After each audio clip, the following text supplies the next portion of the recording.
Today's episode of What Happened When is brought to you by SaveCade.com. And Tony, I think you have outdone yourself. If you're listening to this and you haven't checked out SaveCade.com, you need to, not just because we'll be able to save some money, but this video is off the damn rails. It's SAVECADE. Tony, how in the world did you come up with this? This is proof that you take drugs. Maybe used to. I don't know if I do anymore, but I do need to say that when I bring up SaveCade, there's a shot of me that looks awfully fat on there. I don't know how that came about. Maybe it's the way I look, but I do want to remind people that you can stop wrestling with debt, put your butt in the seat, fast and easy, no credit check to be a part of SaveCade.com, Conrad.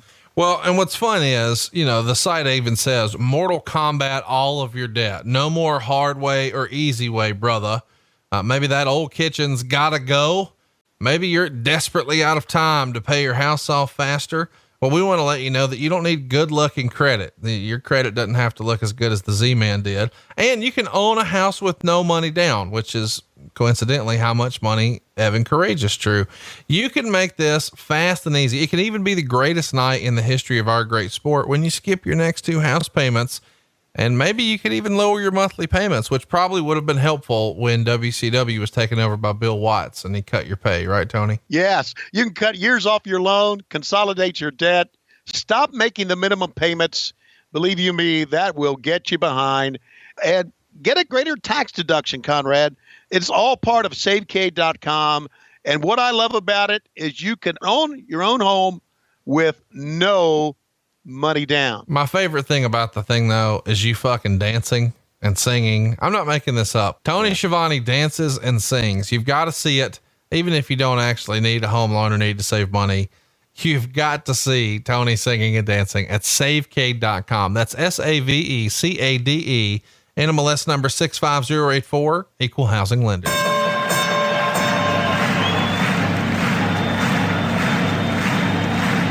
Ladies and gentlemen, welcome to the main event.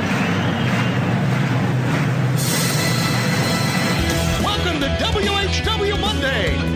Tony Schiavone and Conrad Thompson. Jim Crockett for Starrcade, 605 NWA, TV title, Cajun Omni, the Bunkhouse Stampede, Flair and Horseman, Garvin, Bogey, Magnum, Dusty, Express Tag Team, Turner, Barton, Mid-South, Georgia World Championship Wrestling.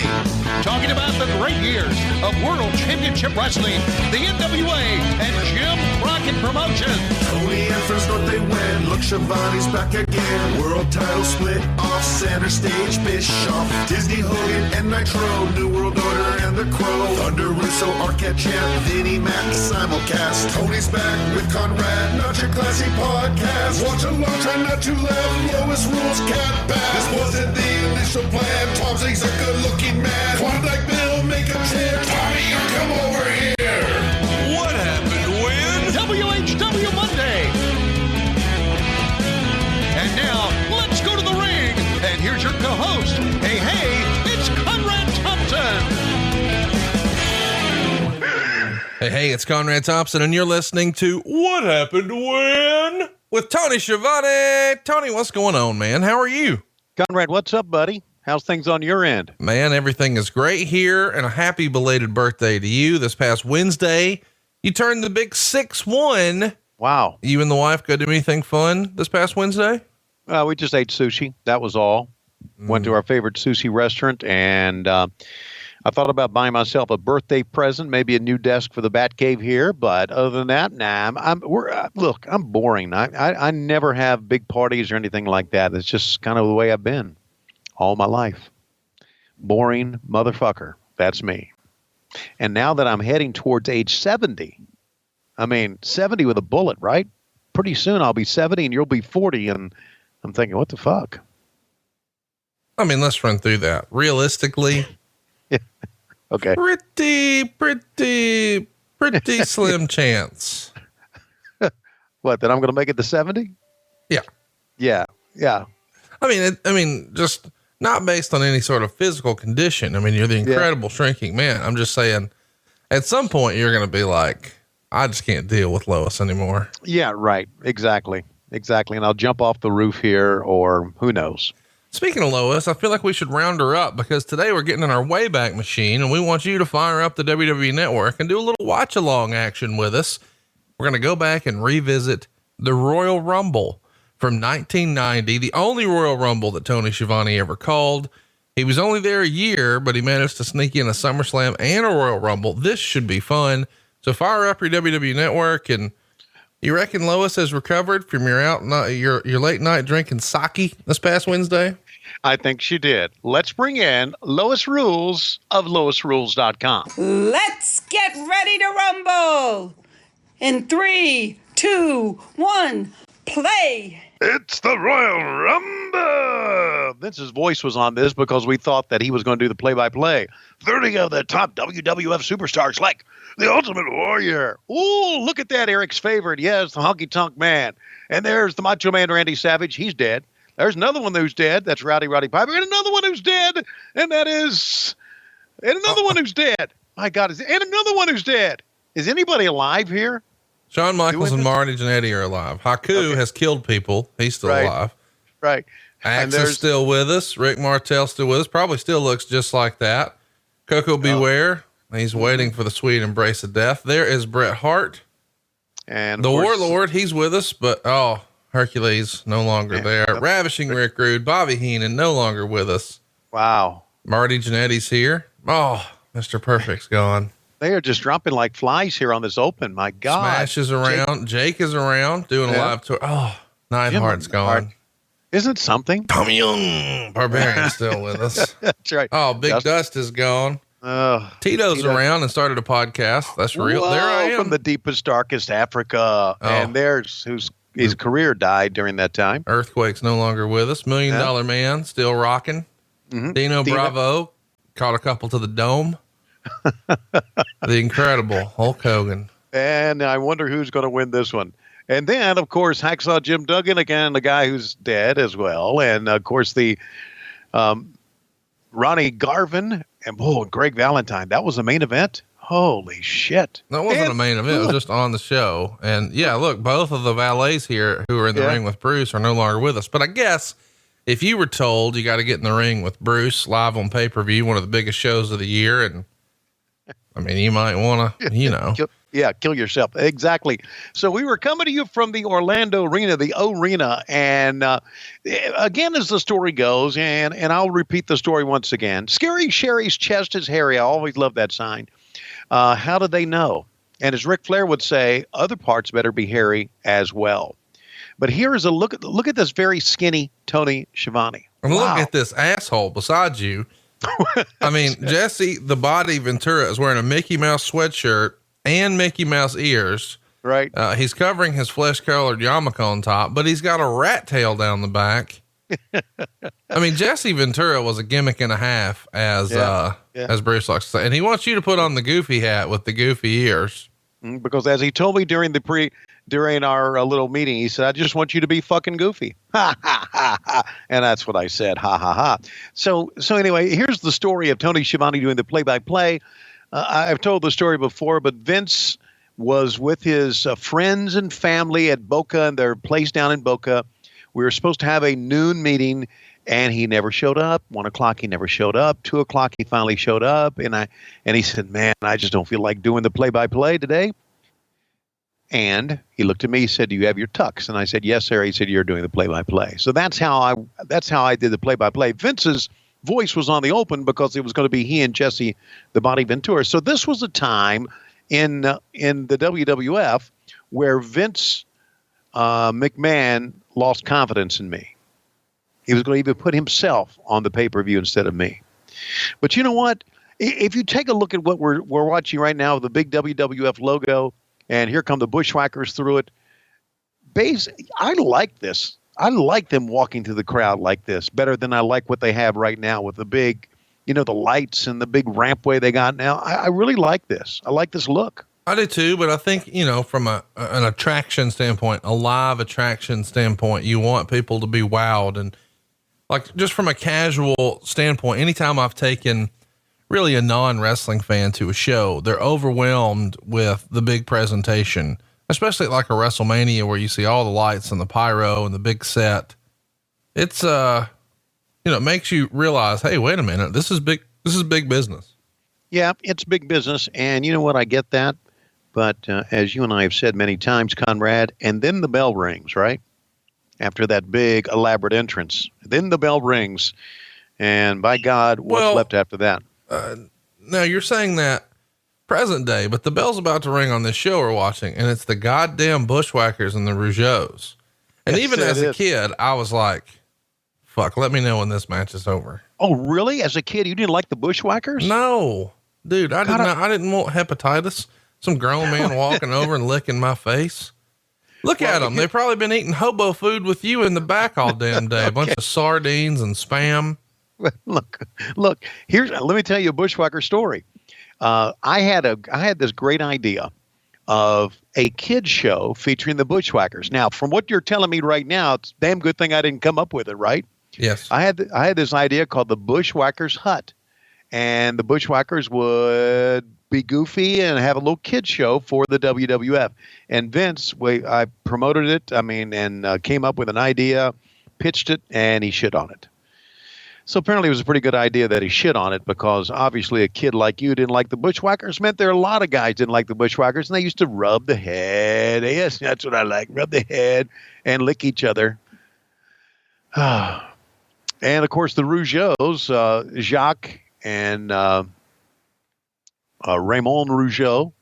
Raymond, of course, is a commentator at the WWE right now on their French VO. And I don't know what Jacques is doing. Do you know? Does anybody besides getting heat? Yeah, getting heat, being unofficially banned from wrestling. Yeah, unofficially banned. In other words, no one will book him anymore. Is that what you're saying? Well, I'm saying, like, apparently everyone agrees his kid deserves an opportunity. Big, good looking kid, but apparently nobody wants to give him a look because of his pop. Wow. So it's like the opposite of being a Flair, right? Yeah, I guess so. And I never, again, when Jacques Rougeau was with us in WCW for that time, of course, PCO was his partner. That it wasn't PCO, but Pierre Carwoulet was his partner at that time. I got along with him, and I remember people saying, "Man, he's not a good guy. Don't have anything to do with him." And I'm thinking, why? He's seemingly awfully nice with me, but apparently he's done some shit. If you're going to blackball his son, you've really done some shit in wrestling, right? I mean, listen, who else is blackballed in wrestling besides me and the WWF? Not many people, or WWE. You're not blackballed. You were just backstage. Yeah, but I'm blackballed from working for him. No, I don't think that's the case at all. I think now that you're finally following Eric's advice 20 years later and dropping some LBs, you could be called up any old time. How about this? They were gnawing on the ass of Joey Marella, huh? Wait, are you saying Pat? Wait, who's in this match? No, I'm saying it was Butch and Luke. They were gnawing on the ass of Joey Marella. I forgot their names for a minute. Yeah. But this obviously was a very homogenized version of the sheep herders, because the sheep herders that I remember were guys who used to fucking blade themselves and bleed all over everything. They were just rough and rumble, and they got into this bushwhacker mode, and I don't think there's any question they are known as the bushwhackers more than are known as the sheep herders. But I can remember a time when they were like violent motherfuckers. Without question. Thank you. I like that term. I may start to use that, you fucker. So, hey man, lots of good feedback on our road trip episode last week. Absolutely. That was a Conrad Thompson idea, as all these things are. And we had a great time driving from Nashville and dropping you off at your hotel, and had a hell of a lot of fun. And I lived, by the way. Yeah, you did live. Yeah, you did. As a matter of fact, you fell asleep, and I realized that obviously that on a road trip, the young people have to sleep sometimes. No, I'll tell you this: like whenever my dad, whenever Dad and I, go to a football game in Tuscaloosa, 2-hour drive or so. Yeah. Shit, man, I'm not even out of Huntsville before I'm asleep. Like I drive everywhere. Probably just like in your life, you drive everywhere. Well, in my life, right. I drive everywhere. So no matter what, if I'm riding shotgun, I'm out. As a kid, apparently I was a terrible baby, and they would have to put me in the car to make me shut the hell up. Yeah. I wonder. Just drive me around, make me shut the hell up. So if you'd like for me to get off of your damn podcast, come pick me up, put me in your car, drive me around, and I'll sleep. Now, when you stop, I'm going to start podcasting again. Right. Well, we did wake you up and it had a second wind, and I thought the second part of it was phenomenal, and I had a great time. And now our slapdicks out there are saying you guys need to do another road trip. So I'm thinking that we need to do like a long one, long one, like go up and see Hancock up in Indiana or somewhere up in there. I'm not going to see Hancock. You're not? No. Okay. Where's Super Dave live? He's in Mississippi, and I didn't leave anything over there. I'm not going over there. All right. Well, maybe we can, we're just going to have to find somewhere. I got it. Here's what we'll do. Okay. I'm going to Charlotte this weekend. Yeah.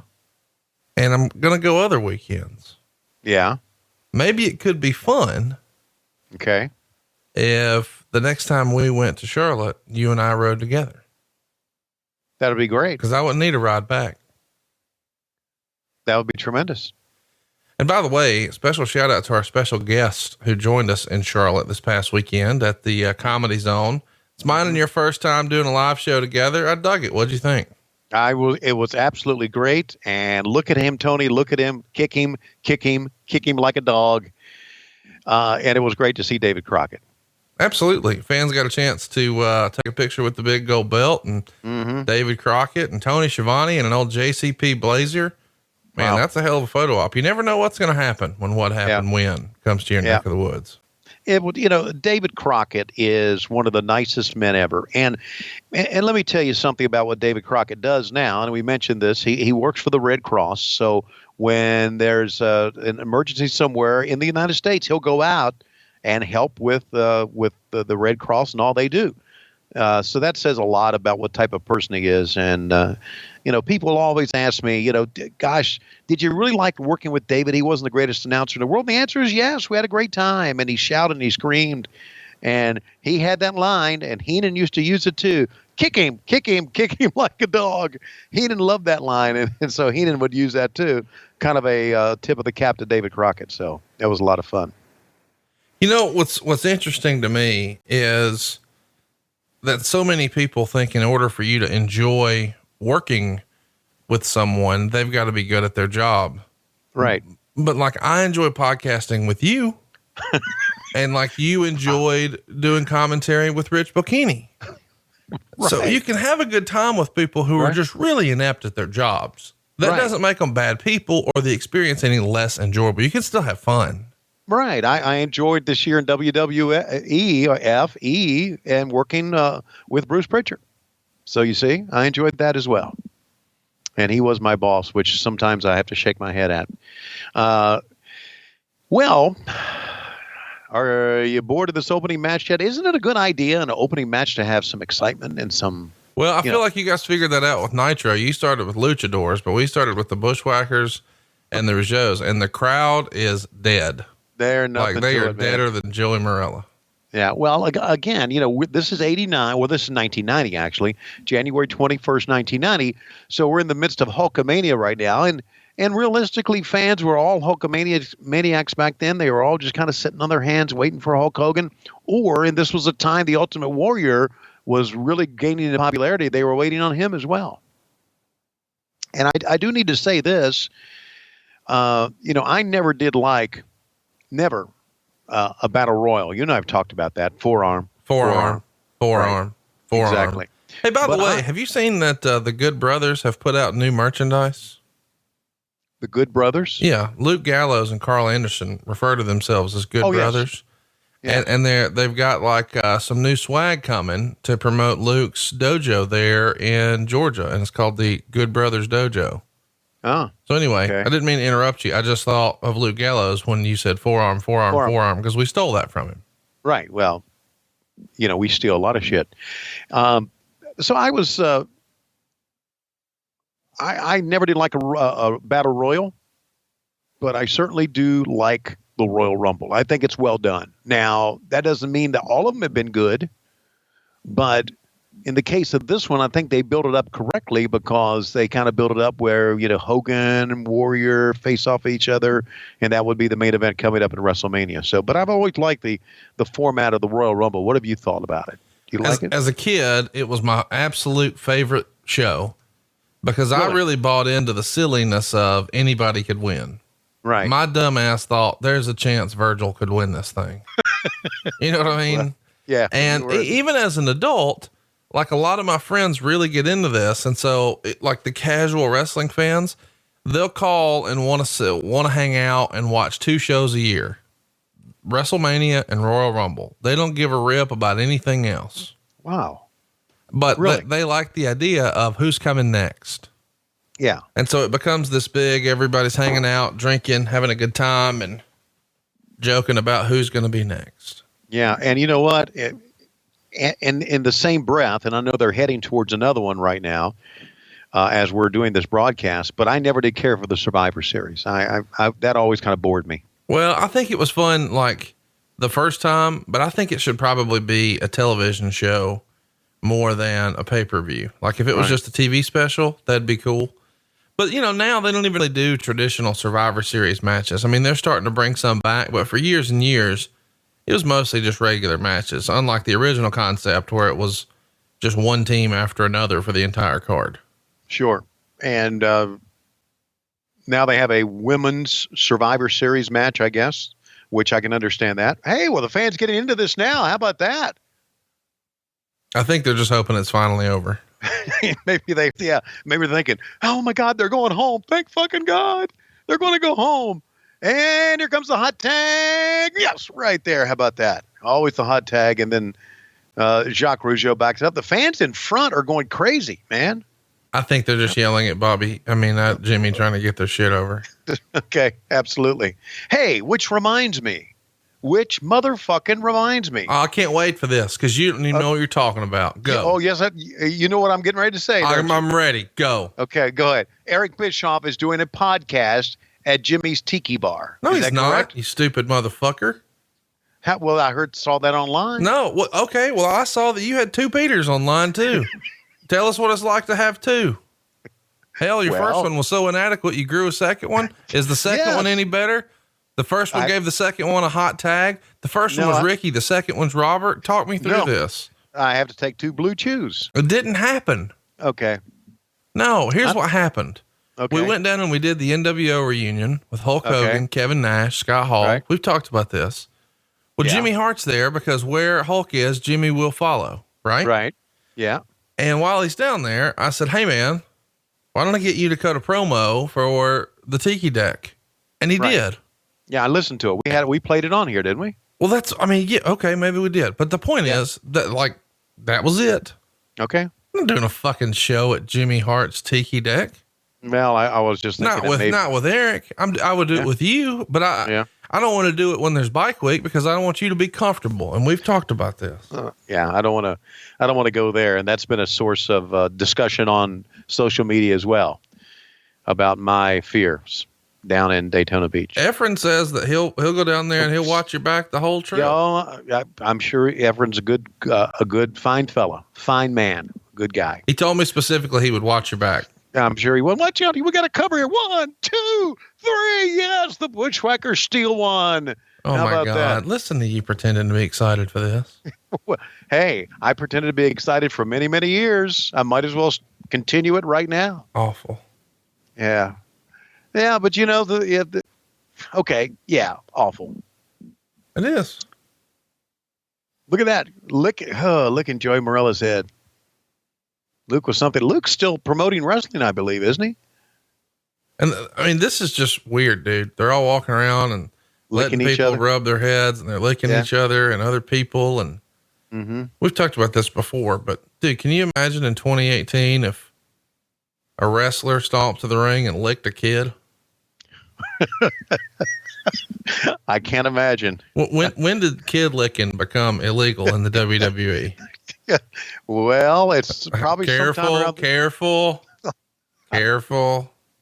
Not going to say anything about that. Boy. I'm just saying, isn't that ridiculous? And I mean, when you say it out loud, you're like, what the fuck were they thinking?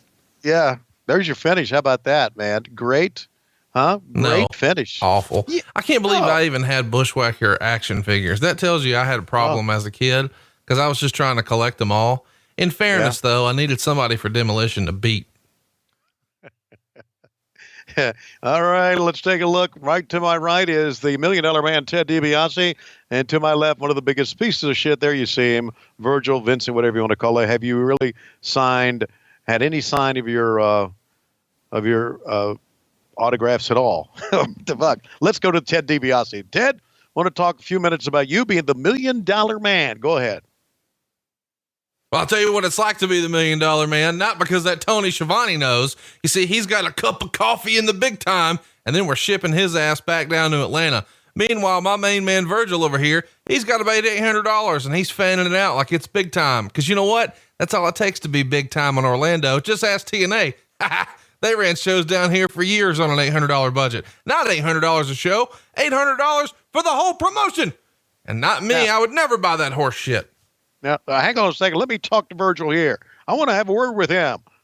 You're not talking to Virgil. Virgil's not doing anything except counting our bill, getting ready for us to go have some of that meat sauce. That's my fuck money right there. And we're going straight to the Olive Garden after this. Well, listen, I'm looking in the fortune cookie here. I see that. Look at that. Look what I found in the fortune cookie, that he's not even really your valet. No, he's not my valet. He's my weed carrier. Hulk Hogan has Jimmy Hart. I've got Virgil. And that's what he does. He carries my weed for me across state lines or wherever. But finally, the $1 Million Man luck is up, and I drew number one. Not number one like Bruce Pritchard's podcast, but number one in the Royal Rumble, which means I'm going to lose, like what happened when with Tony Schiavone. But unlike Tony Schiavone, I haven't Schiavone. I haven't given up, and I'm going to win this damn Royal Rumble tonight. All right. That's it from the $1 Million Man and a worthless Virgil Vincent / whatever with a roll of ones. I love that gimmick, didn't you? I loved it. I did. Love the $1 Million Man. I thought it was one of Vince's better gimmicks. If you think about all the gimmicks he had. I mean, it was better than the model Rick Martel. It wasn't much better than this, though. I loved Lanny Poffo, the genius.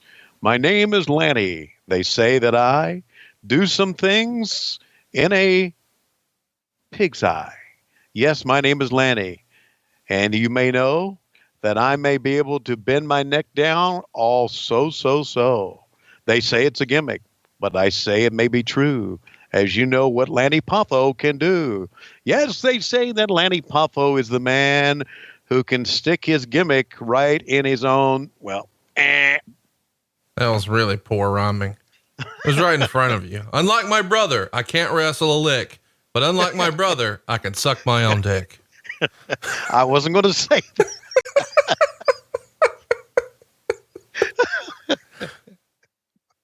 You know, he's been at home practicing elbow drops. I've been at home playing with my baby cock. Do you know what? Oh God.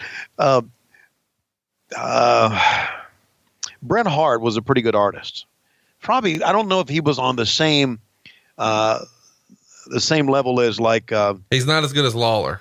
Okay. Yes. Not as good as Lawler, but he drew this picture one time in the back on this legal pad. And it was a picture of the genius, right? Sucking his own cock. And it was very, very funny. And he passed it around to all the guys.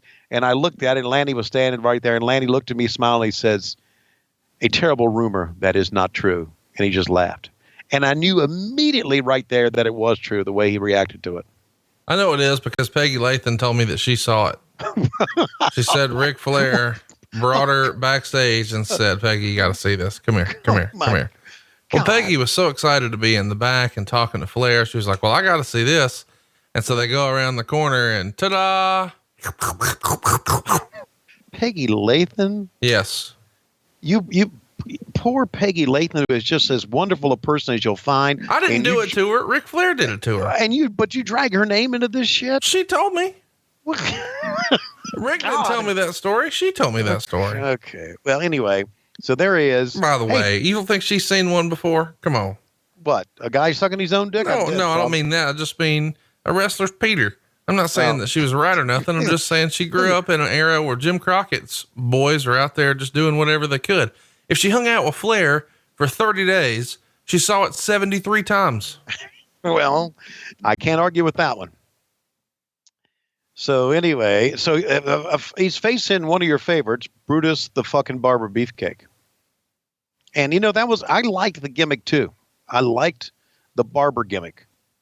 No, listen, I've had a lot of fun poking fun at Brutus the fucking Barber Beefcake, but realistically, he's over like Rover. I loved him as a kid. I can't knock him.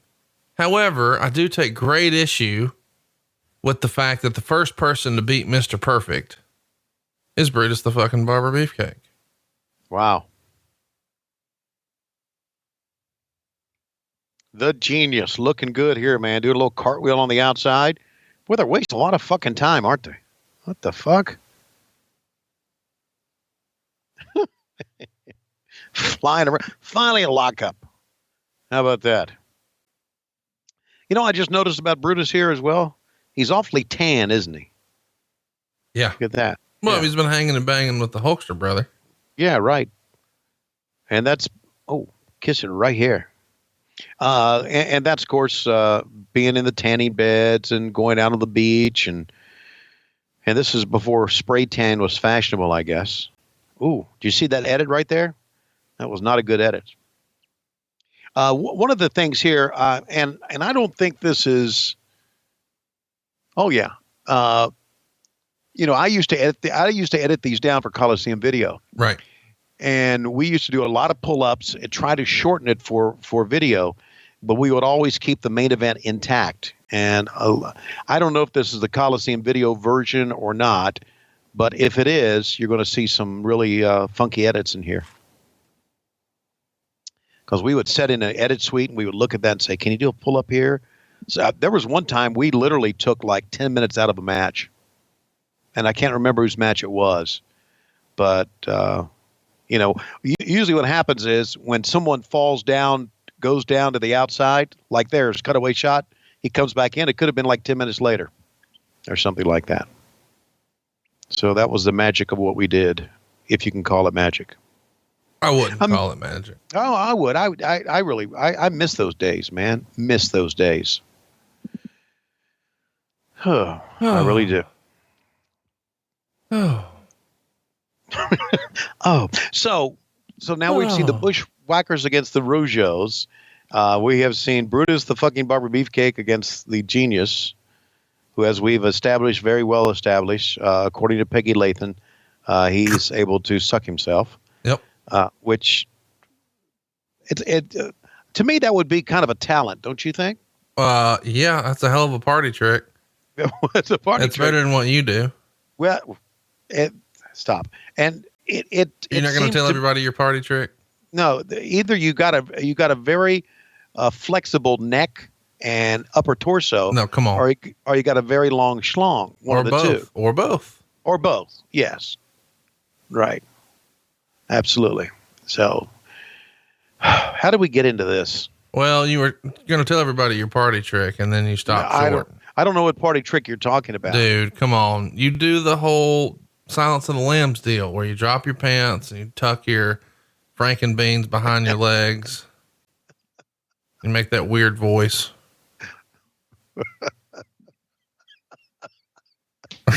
I don't, but that's not a bad idea. Dude, don't act like you haven't done that at my house before. I swear, I came out of my bathroom. You're in the den. You've got your shirt pulled up to where your belly's exposed. Your pants are down around your ankles, Frankenbeans behind your legs, and you're kind of gyrating back and forth. And you said, "Would you fuck me? I'd fuck me." And I was like, I don't even know what's happening. I went to take a shit and I came out and Schiavone's tucked his shit. It's weird. Like these 15-year-old version of me never thought, we gotta go, we're out of time, would make me say that in my own house.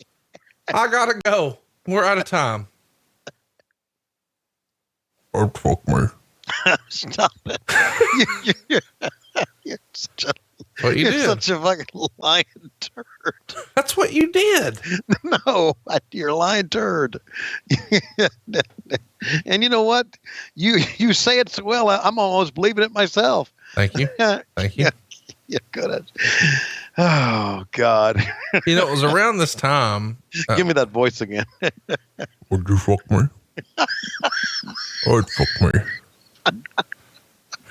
I wonder if Lanny ever said that to himself.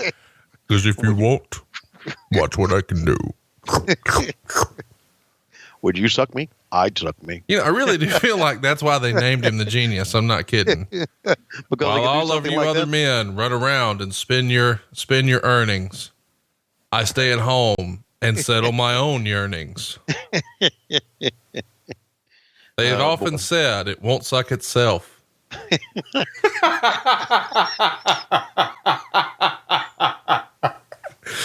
Let the Macho Man do all the work because Lanny's on the shelf. Oh God.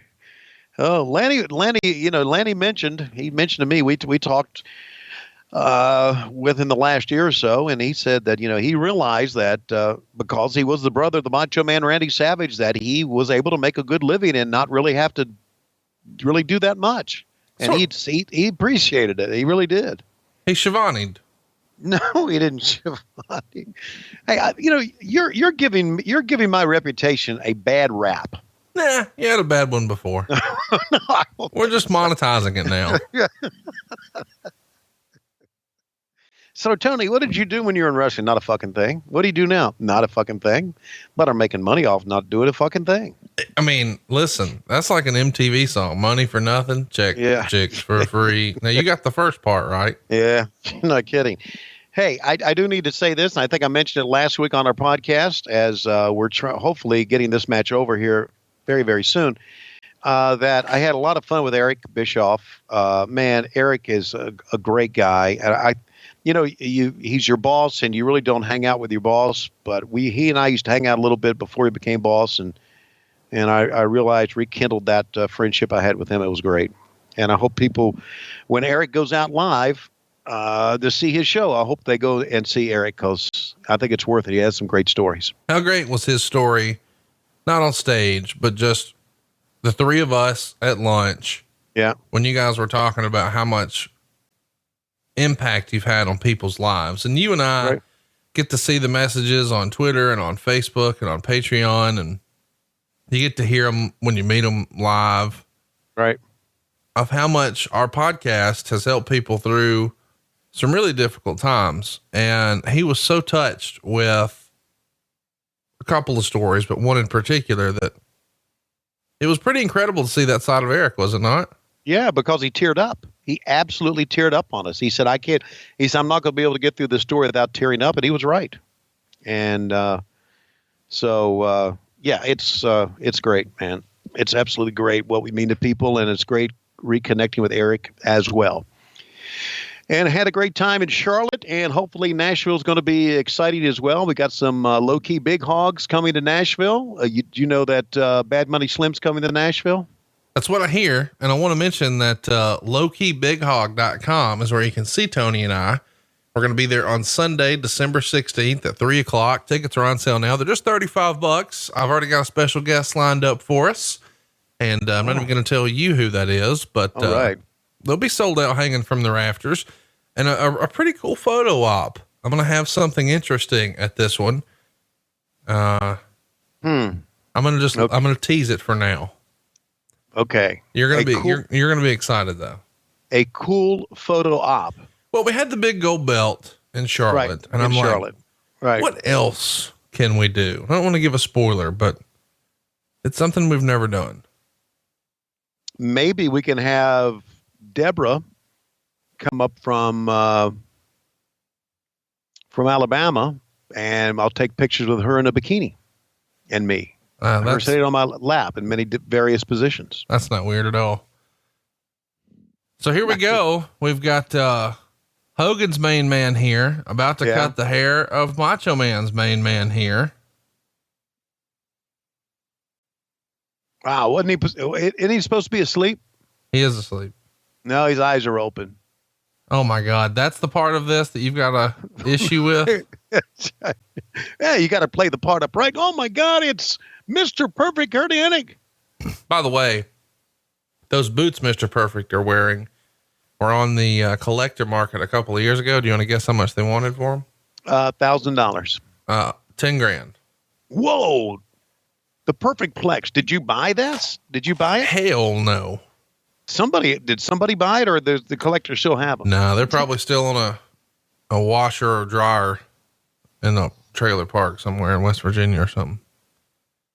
So, Mr. Perfect here, going to grab a chair, scoot it in the ring here, and notice the chair, not the metal folding chairs that we're familiar with. Right. It's the big padded gimmick, but boom, uses the edge, and look at the way Brutus sells it and the way that all the referees run in. It's funny how at this point we had not gotten disillusioned with chair shots, and it was a real foreign object here. Yeah. And he's doing a hell of you think he's overselling? Is that what you're trying to say? No, I'm just saying at this point, you know, you guys could say it's a 50-pound metal chair. It's solid steel. Yeah. That's furniture. He's hitting him with furniture. Hit him with furniture, and he could break a spleen. He could bust a spleen. He could rip internal injuries. He's got to be bleeding internally. By the way, this is my favorite era of Mr. Perfect. Oh, there's without question. Oh my God. You can see Brutus's thong right there. I can do without that. I didn't notice that. I'm not looking at his ass. Well, it's not surprising. It's not surprising to me you're not watching the monitor. You're Schiavoneing like always. You're basically the new Bobby Heenan. What? Me? Yeah. What, piss people off? No, just lie about people? No prep, drink all day, show up half lit, don't care. As long as I get paid, I don't care. Okay, let's take a look at the replay once again. Conrad Thompson, there you see him cutting the hair of the genius who wasn't really asleep. And now Mr. Perfect comes in with a right hand to the back of the head. And then he's going to take the chair into the midsection of Brutus, the fucking barber beefcake. He is your winner here on the Royal Rumble. All right, take a look at this crowd, this wide shot we have here as we come to you from the O-Arena, where the Orlando Magic used to play. Now they play at the Amway Center. But 3, 2, 1, here is Sean Mooney, and I'm standing by with Bobby the Brain Heenan, Ravishing Rick Rude, King Haku, and Andre the Giant. Only 2 of these guys are still alive, and I'm one of them holding the microphone. What do you say there, Herr Heenan? Well, what I say is Tony Schiavone needs to get out of that booth. That's my spot with Gorilla. Yeah, well, wait a minute. I want to talk to Ravishing Rick Rude for a second. No, you don't talk to Ravishing Rick Rude. Ravishing Rick Rude talks to you. You're going to be out there on your ass with Tony Schiavone in the unemployment line soon, bub. I'm going to be here until the wheels run off of this company. Well, that may be the case, but Rick Rude, let me ask you. No, don't ask me anything, Sean Mooney. Let me tell you something. Have you ever seen about Haku? How about Andre the Giant? You want to talk? Yes, I was in a big movie. What was that? Princess Bride at one time. And wait a minute, I'm not done talking. I'm not done talking. Boy, that was a clusterfuck, wasn't it? I think that was the idea, to show that the Heenan family is not a cohesive unit. So it really is every man for himself. They're not going to work together. They're going to be out here, every man for himself. Yeah, it's WrestleMania 6, April 1st on a Sunday, Tony Schiavone's last WWE event. You know what's funny, Tony, is outside of my office, my home office, where I've got some wrestling belts set up, I don't really have anything wrestling related hung up in like the other areas of my house, except in my studio. And the only thing I have in here are podcast related things and one poster for wrestling. And it's the rare WrestleMania 6 poster where it looked like it was going to be at the LA Coliseum that I had framed and matted, and it looks pretty slick. And I was such a 1990 WWE fan, or WWF. I'll get it right. Right. But it's really hard to see why, though, based on these first 3 matches we've had here. Well, it was kind of in the presentation. Rugged Ronnie Garvin. Again, the WWE would always have some sort of storyline going to this matchup. There was always some reason for this matchup. Explain to me, Greg the Hammer Valentine. You know, Greg was not the greatest talker in the world. He wasn't the greatest worker in the world. But, man, Greg drew some money. Did he? Oh, my God. I think in Mid-Atlantic, maybe. But yeah, that's what I mean. That's here in the WWF, man, I had nothing for him until he joined Rhythm and Blues and dyed his hair ridiculous. And yeah, that was good. Yeah, that was better. And that would be coming up pretty soon, as a matter of fact. You know what's fun to me is this arena is so recognizable because of the lighting. Yeah. You know, just the interior lights. And whenever I see this particular building, I always think of two shows. Royal Rumble 1990 here, because of the banner that Hulk Hogan's going to run around with in a little while that says Hulkamania will live forever. Right. Which, by the way, I believe was painted on like a bed sheet, and he still has that up at Hogan's Beach Shop in Orlando. Wow. I don't know how he found it, but it's pretty cool that it's back in Orlando. Anyway, and go ahead and guess, what's the other show I remember with this building? That would be Hulk Hogan against Ric Flair in 1994. You got it. Those are the two, man. Bash at the Beach, I guess, 1994. Yep. Absolutely. Isn't it amazing? Now we're talking now 5 years or 4 years later that WCW would be able to run a building like this and would have Hulk Hogan in its main event. And 4 years is not that long of a time. If you think about it. 4.5 years after this, you guys would run the biggest WCW show in history in the same building. And you would do it with the same guy on top that they're doing it with here, Hulk Hogan. Orlando is a Hulk Hogan town. Yeah. And of course we had Shaquille O'Neal come out with him as well. And Shaq, of course, was a big deal with the Orlando Magic. The biggest of deals. Yeah, no question. Without question. He was. Anyway, back to this Greg Valentine. There's a look live at the Orlando Arena in Orlando, Florida. Back to this Greg Valentine. Greg Valentine and Wahoo McDaniel made a lot of money in Mid-Atlantic Championship Wrestling. And Greg Valentine was the son of Johnny Valentine. And for many, many years, the talk was that he was Johnny Valentine's brother. And Wahoo exposed it on TV in an angle that he was actually Johnny Valentine's son. And for all of Greg Valentine's shortcomings as a wrestler, you know, that elbow drop that we just saw and the big sledgehammer blows that he had like Johnny Valentine, again, in Mid-Atlantic Championship, right? He and Ric Flair were world tag team champions. He was a U.S. champion. He was a Mid-Atlantic champion. He was on top. And it's one of those things where you scratch your head and say, well, he's not that good a talker. He doesn't have that good a personality. What is it about Greg Valentine that made him so over? Johnny Valentine was over too. And I don't know if any of our fans remember Johnny or not. But it's one of those things where you just kind of scratch your head. And of course, Ronnie Garvin's time here in the WWF didn't last long at all. They're doing a good job of selling that right punch from Greg Valentine. Let me give you some feedback from what Wade Keller was writing in the Torch about what we've seen so far. All right.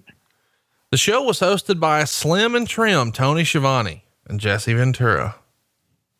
How about that? The first match saw the Bushwhackers pin the Rougeaus in 13 minutes. The highlight was the Bushwhackers biting the referee's butt. There was really no angle making this match seem necessary. It was the standard Bushwhacker comedy, which has a chance to be entertaining in person, but loses a lot on the monitor. Yeah, he's right. The grade is D-. Your thoughts? Oh, that match, D-? No, I would give that match a C. Ted DiBiase then did an interview disgustingly revealing that he had chosen the number 1 slot in the Royal Rumble. The stepped up security was the reason that he was unable to buy a higher number. And the second match was Brutus Beefcake and the Genius Lanny Poffo, who fought to a double DQ in 11 minutes. Hennig interfered at the end of the match, but Beefcake was able to take quite a bit of hair off the head of the Genius. He gave it a D grade. Okay. I agree with that. The Heenan family did an interview consisting of an argument over whether they would fight each other if it came down to just 2 or 3 of them in the Rumble. And then Ronnie Garvin forced Greg Valentine to submit to his leg lock in 17 minutes. The only way to win this match was to force your opponent to submit. Despite this, the two keen athletes repeatedly attempted to pin each other. 7 minutes into the match, Valentine had the figure 4 locked on Garvin, but because of Garvin's protective shin guard, he simply smiled and made faces at Valentine. At 11 minutes, Jimmy Hart stole Garvin's shin guard. Valentine got the figure 4 on Garvin again, and this time Garvin was in pain. However, he escaped and forced Valentine to submit to his leg lock, D+. Well, I'm going to say that this match is a C+. From what I'm seeing right now, they are beating the shit out of each other. And what's wrong with that?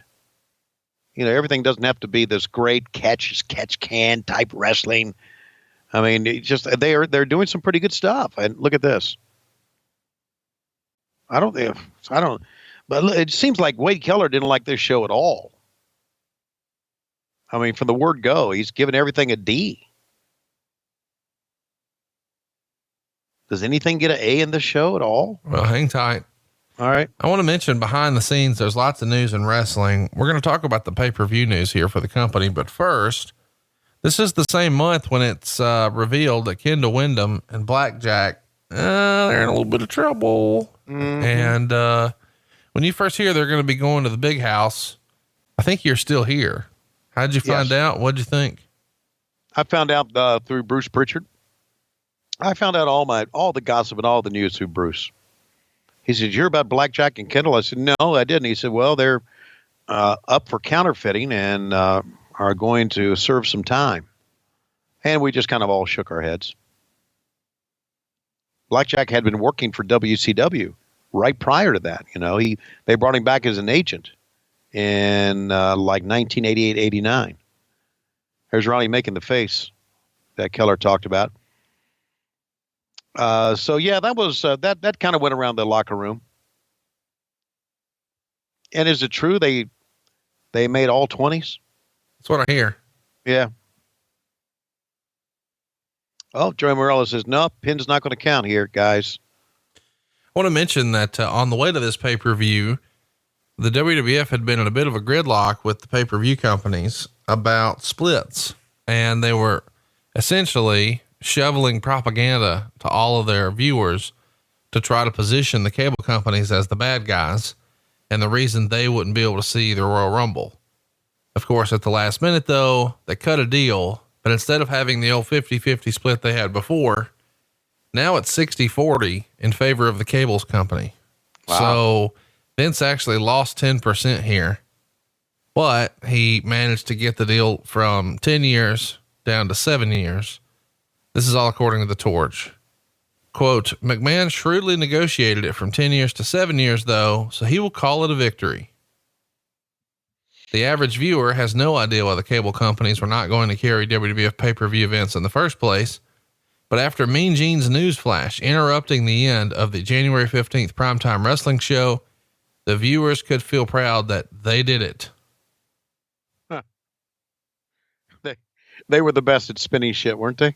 I guess they still are, but man, back then they were tremendous. They really were, they knew what they were doing. And I guess a lot can be said now. You know, Mean Gene is still doing some things for them, on a monthly basis. Yeah. Have you watched any of the stuff that he's done? Is it on the network? I've seen some stuff. Yeah. Okay. I know he's aged a great deal. I understand he is, his health declined a little bit as of late, but he's still sharp. Well. He's still really sharp mentally. Is he? Yeah. That's good. He hasn't quite Schiavone yet, you know? Well, I knew that would come into play eventually. Submission old here. Here's how much a pro Jimmy Hart is, man. He changes his jacket with every team, right? Just absolutely a pro.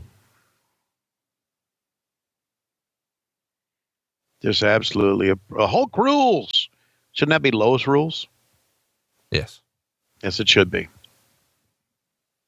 Which, by the way, we appreciate you being with us. And also, we want to let you know that you can still get your T-shirts at loisrules.com. I've been in the midst of making phone calls to Patreon subscribers now, and I have kind of slowed down my calls on my T-shirts, but I will get to you, and I will make the phone calls. I promise.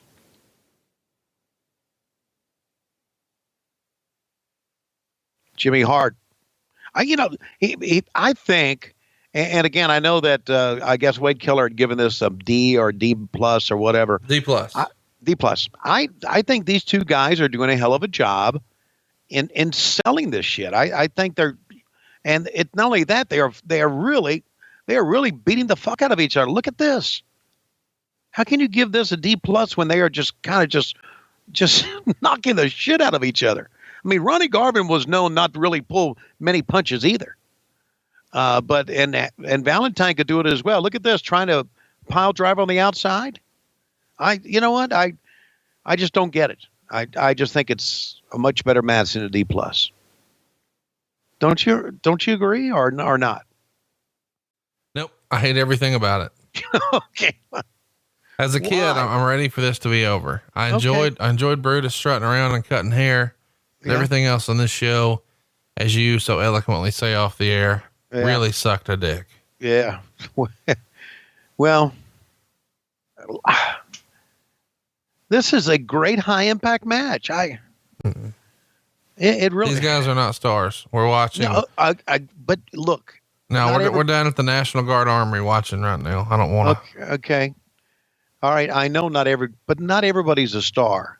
But that's why I bought a pay-per-view to see stars. You're going to see 30 of the top WWF stars. Let's get to that. Is that what you would like?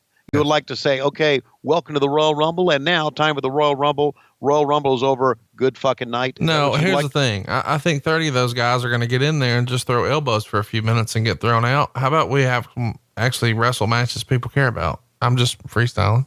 Okay, well, again, these two had an angle on TV. Yeah, we'll do it on the house shows where nobody fucking has to sit through it. I mean, I would, if I was, the bad thing about doing these watch alongs is I can't fast forward. Like to me, this is, guys in the dirt sheets have written negative charisma. That's what these guys have. Like, I feel like anything that's interesting immediately just evaporates from the screen as soon as they cover it. Well, I just think that they are slugging the fuck out of each other, and I'm enjoying it. The best thing about this whole match is Jimmy Hart. Well, I don't think there's any question that he adds a lot of excitement to the match, and now he's taken off the shin guard that we've seen, and that's going to end, going to lead to the end of this match. But I just think these two guys are busting their ass, and they've slugged it out, and it's been pretty fucking good. Man, so anyway, we just have much different taste in wrestling. Well, no, I don't think we do. But I think I appreciate other things more than you do. No, we like different things. You'd be entertained with Pork Chop Cash and the Mulkey Brothers. Well, what's wrong? Pork Chop Cash and the Mulkey Brothers. What did you drag them out about? Well, I'm just saying, we're watching two old Jim Crockett Promotions fucks, and that's why you're putting it over so strong. No, because I put it over so strong. If these guys came through CZW, you'd be shitting on this. No. But because they came through your precious Mid-Atlantic, you and old Dick Mourner over there jacking it. No, Jesus. Oh, no. I remember in 79. Oh, them Valentine boys. It's fucking awful. It is not. Yes, it is. These guys, look at the face of Ronnie Garvin. Look how he's emoting the pain. And look at this, it's just good shit, man. These guys have turned it on, enjoying this match. Absolutely. And I know our patrons are enjoying this as well. Absolutely. And if you're enjoying this, go to midatlanticgateway.com. Yeah, some good shit there, as a matter of fact. I'm not arguing that, but I'm just saying you can see more about 1975 wrestling over at midatlanticgateway.com. What's wrong with 1975 wrestling? Well, I was -6, which is basically the number of stars this match would have gotten today. Yeah. -6. All right. Now would be a good time for you and I would think, since we're just kind of pissing on each other. I like this match. You don't. You don't like Mid-Atlantic Championship Wrestling. I do. No, I do like Mid-Atlantic Championship Wrestling when it was good. I'd really rather us be watching an ECW. pay-per-view right now. Okay. Well, all right. I'm with you. I think now would be a good time for us to talk about Blue Chew, don't you? Man, I'll tell you what. Blue Chew is really the deal, and I feel bad for everybody on Patreon because they can't fast forward the ads here because we're doing a watch along. But I don't feel bad about spreading the word about how you can get, as you said last week, a hashtag super hard dick. Right now, if you go get Blue Chew with our offer, and we're going to give you all the details in just a minute, your dick will be harder than Ronnie Garvin's shin guard. Do you hear me? And it's going to make your wife tap out, just like Greg the Hammer was here. Speaking of hammers, how about Blue Chew? And the fact that you're going to be running around hammering things all damn night and day. You'll be like you're in the Royal Rumble. You'll be ready to take on 30 comers. Yeah, that's a hashtag super hard dick. Is that what I said last week? Yes. And Blue Chew, that's what they're about, man. They're about dicks as hard as that shin guard. They're about every man for himself. They're about taking on all comers. They're ready for you.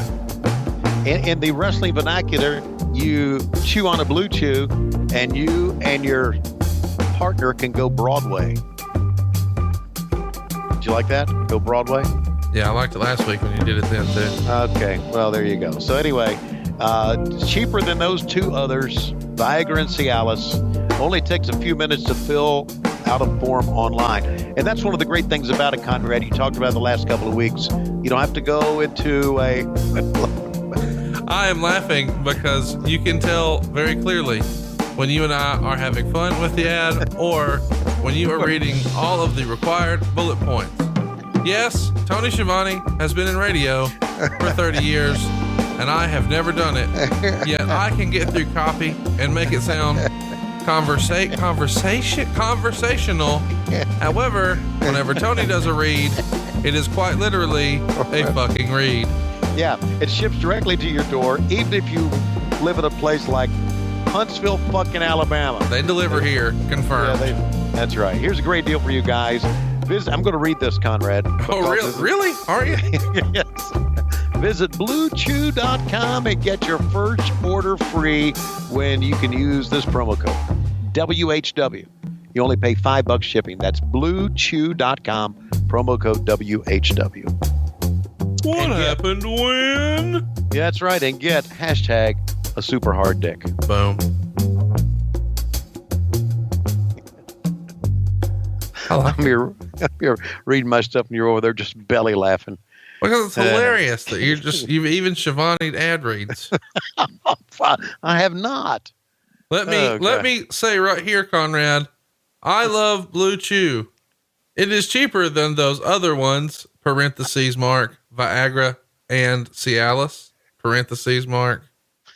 And you only fill out brief forms. No doctor visit, direct to door, discreet shipping. Try our promo code WHW. Speaking of Blue Chew, I want to bring in a big prick of his own right here. And here comes Mr. Perfect, who, as we all saw, took the chair and nailed Brutus the Barber Beefcake in the midsection. I need to say, what in the fuck were you thinking about? I did us all a favor, Mean Gene. Nobody wants to see Brutus the fucking Barber Beefcake. Everybody knows if he wasn't Hogan's weed carrier, he wouldn't even have a spot on this show. Strutting and cutting my ass. He needs to be strutting on out of here because Vince McMahon cut him. That's right, Vince McMahon. He's the guy who should be out there calling this show, not Tony Schiavone. What sort of hillbilly shit is that? If I wanted to work in the Bush Leagues, I would have signed up with Jim Crockett Promotions when I left AWA. I came to the big time because I thought Vince McMahon was going to be calling my match, not Tony Schiavone. I had on good authority. He can't even get his gimmick card. He's got to take Blue Chew to make it happen. I can't respect a guy who can't get his gimmick card for a hot piece of ass like Lois Schiavone. Mean Gene, you know what I'm talking about. You remember back in the day when we used to make shots, right outside of Greensboro? Come on. You remember all the times. Lois rules, brother. Yeah, well, I do remember that, but I just also like to say that I understand that, is it true what they say about Lanny Poffo? Yes, it's true. That's why he's called the genius. He's not out here spending all of his cash trying to entertain the chicks. He just goes home and sucks his own dick. I can't help myself. I'm rhyming. I'm doing it all the time. And it must be because I'm not the genius. I'm Mr. Perfect. And you're going to find out tonight, Hulk Hogan. Yeah, well, it seems to me that this man to my left may be one of the finalists in the Royal Rumble.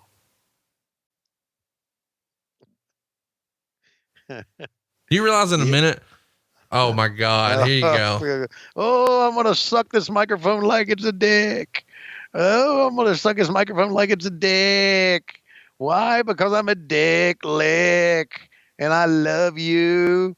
And I love Conrad. And even though I'm making a lot of money now, I'm not making anything like I'm going to make once I get to know Conrad Thompson and SaveWithBruce.com and going out live. We're going to Europe. Tony Schiavone can't even get out of Charlotte. And not only that, I became friends with Eric Bischoff. And here's the funny thing about this. I have no friends. Who was he interviewing here anyway? Sherry Martel and Sweet Sapphire. Oh my God. And by the way, I want to mention here that on commentary, when they're getting a tight shot of Bruce, you said, how many donuts do you think he had today? And as they back up a little bit, you said, look at all those chins. And I was like, oh my God, he hated him even back then. Right now, he's telling you how to have the #1 podcast in the genre. Yeah, well, And there you you won't go. listen. I know how you have the #1 podcast. I did too. Yeah. And it ain't him and it ain't me and it ain't Bischoff. Remember that. And it ain't Super Dave and it ain't Dave Hancock. And it ain't Jay-Z. Man, look, sure. Wow. She's strutting that ass, ain't she? Boy, she is, man. Hey, so, what do you think about Sherry's dress here? This is a pretty big time dress she's sporting to the ring here. And all I could think was, do you reckon a girl from Alabama had to buy that on her own, or did Vince McMahon buy that one for her? Cause that is a dress and a half. Yeah. Vince McMahon bought that from her for, wait, where was she from in Alabama? I think she died around Birmingham. I could be wrong. Okay. I believe she was living with her mom when she passed away. Yeah. I had heard that too. She died in McCalla, Alabama. She was born in Birmingham. All right. McCalla, by the way, is a tiny town in like central Alabama, but Right. tiny. It's like sort of between like Hoover and Tuscaloosa. Yeah. She wasn't the most beautiful girl in the world, but she had charisma. She really did. Look at Bruce sticking that microphone up in her mouth like it's a penis or something. Look at that. What is your obsession with that today? I don't know, but look at him. He's just jabbing it up in there. By the way, he still holds microphones that way. Whenever he does a live show, Yeah. I'm really nervous about him getting herpahip or something because his lips touch the microphone the entire time. And I don't know why he thinks that's necessary. That's from the days of, from doing that. But I mean, he just, but now see how he's holding it now. But watch how he just goes stick it up in her face. See? Like, I feel like you're more perverted today than normal. really? Yeah. I feel I'm perverted every day of the week. But I said more than normal. More than normal. Okay. Yeah. Okay. And now they're making fun of Sapphire, which is obviously something you cannot do today. But who was Sherry the valet of at this time? The Macho King. The Macho King? Queen Sherry and the Macho. Yeah. She's got a crown on her head. Right. She got a tiara on. Exactly. I thought that was a pretty good team. Savage and Sherry. I thought they were very good together. Of course, Savage was good with anybody. Jesus. But man, she could do a lot of great shit. It's sad that she's no longer with us. It really is. Sad that Liz no longer with us, but sad that Rick Rude, and now I'm just getting sad. Look at that little rat tail Bruce got behind him there. Dude, it's so embarrassing. Jesus Christ. I mean, between his hair here and your fingernails now, it's a weird deal. You don't miss a fucking beat, do you? How about Sapphire? What a great story she was. You know the backstory on her? I do not. She was sort of like the Peggy Lathan of an area where she was just friendly with all the guys. And was a big wrestling fan. And whenever they would come into town, she would, help them get their laundry done or get from the airport to the hotel or take them to get something to eat. I mean, she wasn't like, she wasn't a quote unquote rat. She wasn't having sex with any of the guys, and she wasn't spending any money on them, but she was just a big wrestling fan and just wanted to be helpful. Right. And then somebody said, what if, and they made her a character, and Dusty has said that she was making so much money here, she didn't even know what to do. So she just one day was like, Dusty, what do I do with all these checks? And she had like months of checks just stacked up because she didn't need it and was like, I'm not sure what to do. And he's like, cash those fucking checks. Jesus, I guess so. Yeah. She was a nice lady. It's she is serious business. Someone in wrestling that I would have loved to have met just because she had such a unique experience where she was really just a super fan who found herself on TV and made the most of it. And she just has such a cool story. And everybody says she was such a nice lady. Her real name, I believe, was Juanita, right? Right. Yeah, it was. Just very appreciative. It was always friendly in the back, talked to everybody. Every time she would see me, ask me how I was doing, we would have and not everybody backstage is like that. Not everybody is that outgoing to where they want to talk to everybody. A lot of people keep to themselves backstage. I was kind of a person that kept to myself backstage. But you know what? Her and Dusty together were quite the visual with the polka dots and the way Dusty could talk and everything. And she's just staring right now, man. That serious face that she has. But you're right about that dress for Sherry. Woo. I mean, that's something else, man. That's like Vanna White stuff. You're not kidding. All the lights just twinkling off of that. As much shit as I give Bruce, which is well deserved. He did this character so great. You damn right he did. I mean, I do feel like it's an underrated character because it wasn't around for, a decade or anything. It was just a handful of years, but right. People fucking hated him. Not much has changed, but still. Yeah. He's one of those people where if you knew him, you hated him. If you didn't know him, you hated him. And, it was a great fucking character, man. Fuck.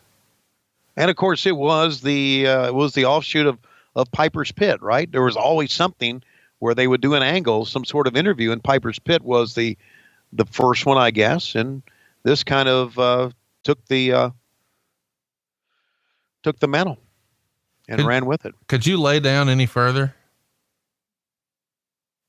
Sorry. No, it's fine. I was like, did Tony die? Okay. We're doing this on Skype and you had gotten so comfortable. I think you were. You just only saw the top of my head. No, you look like Kilroy. Okay. It's just, I don't have to see your fucking face. You can go back down there. That's what she said. Hey, there you go. Go back down there. I don't need to see your face. Go back. So, all right. What do you think of the Blue Chew? Is it working? Let's recap what we've seen so far in this show.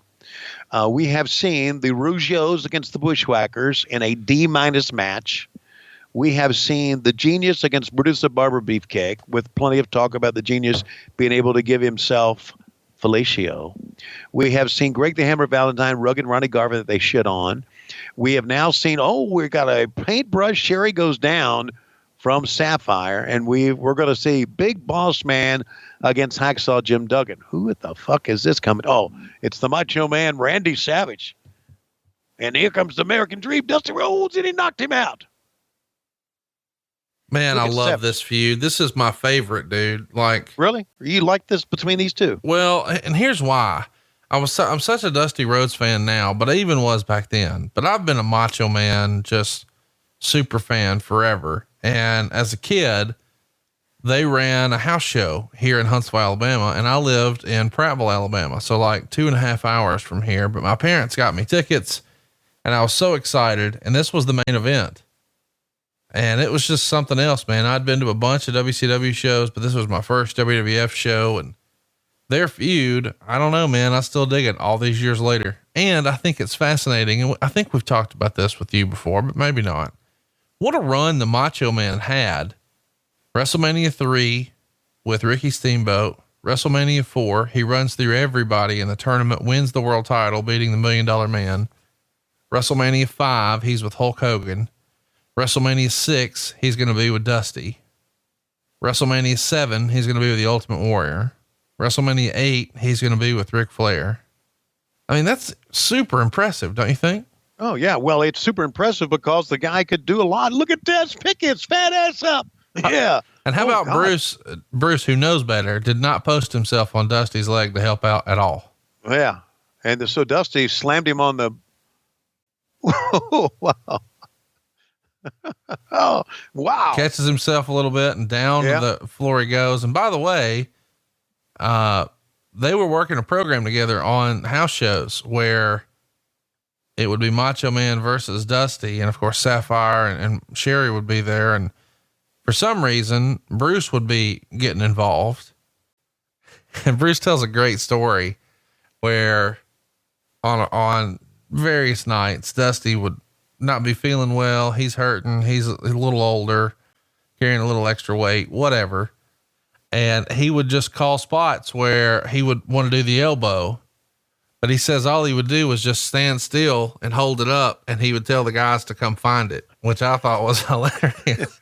I'm not even going to bring the elbow to you. It's just right here. Just come find it. That to me is like the funniest thing ever. He says they went like multiple shows where Dusty at that spot would make it his mission to not move his feet. And if he did, it would just be to pivot, but he would stay perfectly stationary, just move one foot and then they'd find it. And that to me is hilarious. Well, there used to be the old spot, and this was done back in the Horseman days too, to where he would, have three of them with the elbows go 1, 2, 3, 1, 2, 3. Yeah. And they do the dancing. Arn called it the dancing dodos. I hate that dancing dodo spot, but they would do it. Between that and JJ's Hully Gully, there was a lot of shenanigans. Yes. No, you're not kidding.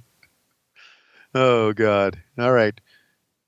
Man, Sapphire dancing here with one shoe and polka dot socks. It's just the fucking best, man. Yeah. And of course the fans really responding to this more than anything else they've seen so far, right? Because Dusty knows how to not take himself so seriously and get the people into it. Right. Now, I really do feel like Dusty was committed to, let me get the fans into it, whatever that takes. Yeah. You need me to dance? I will. All right. Let's bring in Hacksaw Jim Duggan. Have you ever heard of my As a matter of fact, you and I used to do a podcast together, didn't we, Jim? You and I at one time? What was it called? No, that's what it was called, because I found out there ain't easy money in podcasting. That Bruce Pritchard has siphoned off all the big dollars, and all that's left is the shit that Schiavone gets. And it's Dave Green's fault, and it's Mid-Row's fault, and it's Court Bauer's fault. Well, it's Court Bauer's fault. And I can't even see what camera I'm supposed to look at, tough guy. No way I can see me making money in podcasting. Well, I'm still doing the podcast. No, you're not making any money either, Tony. I mean, Sean, because you're not doing what Bruce Pritchard's doing, and that's sucking off that boy from Alabama. I don't even know how he got involved in our business. I hear he loaned Flair.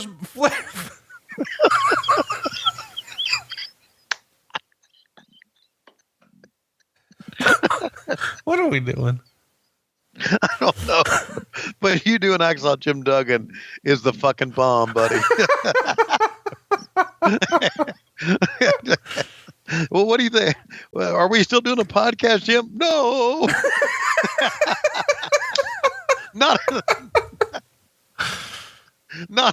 but no. By the way, I love me some Big Boss Man. He's a heel here. Yeah. But I still loved him. Oh yeah.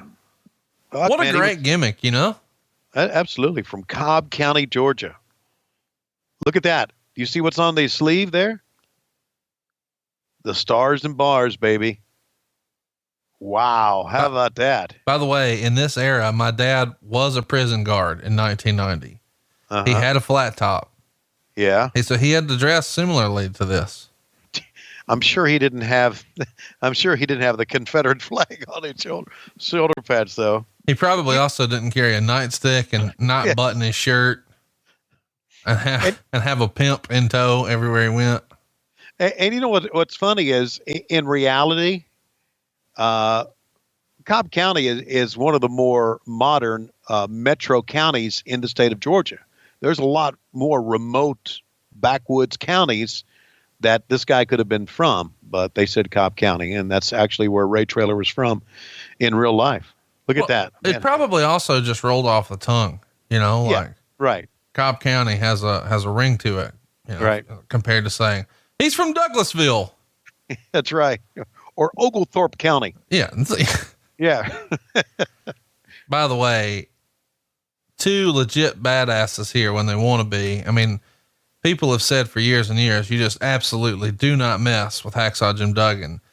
And Big Boss Man here, still a youngster and moves like crazy for everybody.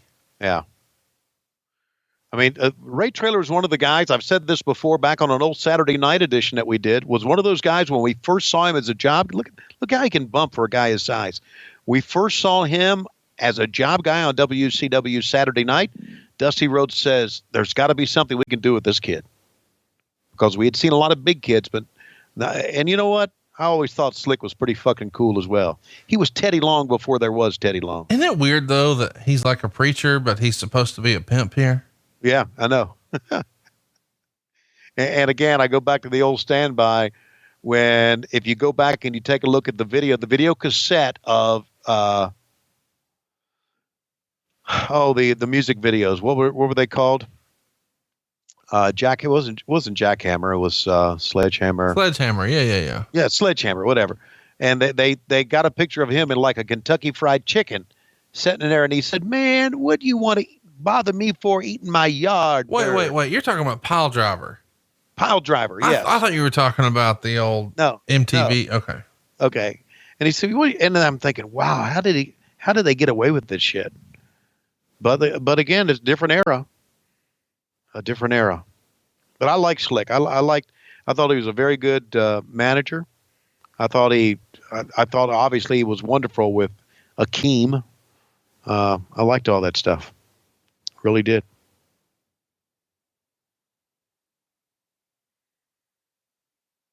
Let's talk about what Wade Keller said here. He says that this match, do you want to guess the rating it got? Yeah, this probably got a D-. It got a D. Yeah. Boss Man took some really awesome bumps for a big man, but the match was not good enough to keep interest. Serious business. Did Hacksaw Jim Duggan have a good match outside of the Bill Watts territory? Not saying that to be funny. Real question. Well, I put it this way. He never had a match that anyone gave a good rating to because he was more of a gimmick. I mean, with Hacksaw Jim Duggan, it was more thumbs up, ho, USA, and that was about it. I never saw any of his matches in the Bill Watts era. Did you? Yeah, I've gone back and watched it. I didn't watch it when I was 3.5 years old. I missed those. No, that's what I meant. Have you gone back and watched it? Yeah. Did he had some good matches back then? Him and Ted DiBiase, they were tearing it up, man. Well, you get older and things change. No, I've always been a wrestling fan, though. I know you never really were. What the fuck? Well, no, I'm just saying you quit watching in 01. You didn't watch again until 17. If you don't watch something for 16 years, I don't know that you necessarily call yourself a fan of it. Well, I think I am. I think I was a fan when, you were getting paid to be. Yeah, I got it. No, I don't have to. No, motherfucker. Oh, well, I mean, you watch the old stuff with me now because you're getting paid, but if you weren't, if there wasn't a paycheck associated with watching this, there's no way you're just watching Royal Rumble 1990 because you're not a wrestling fan.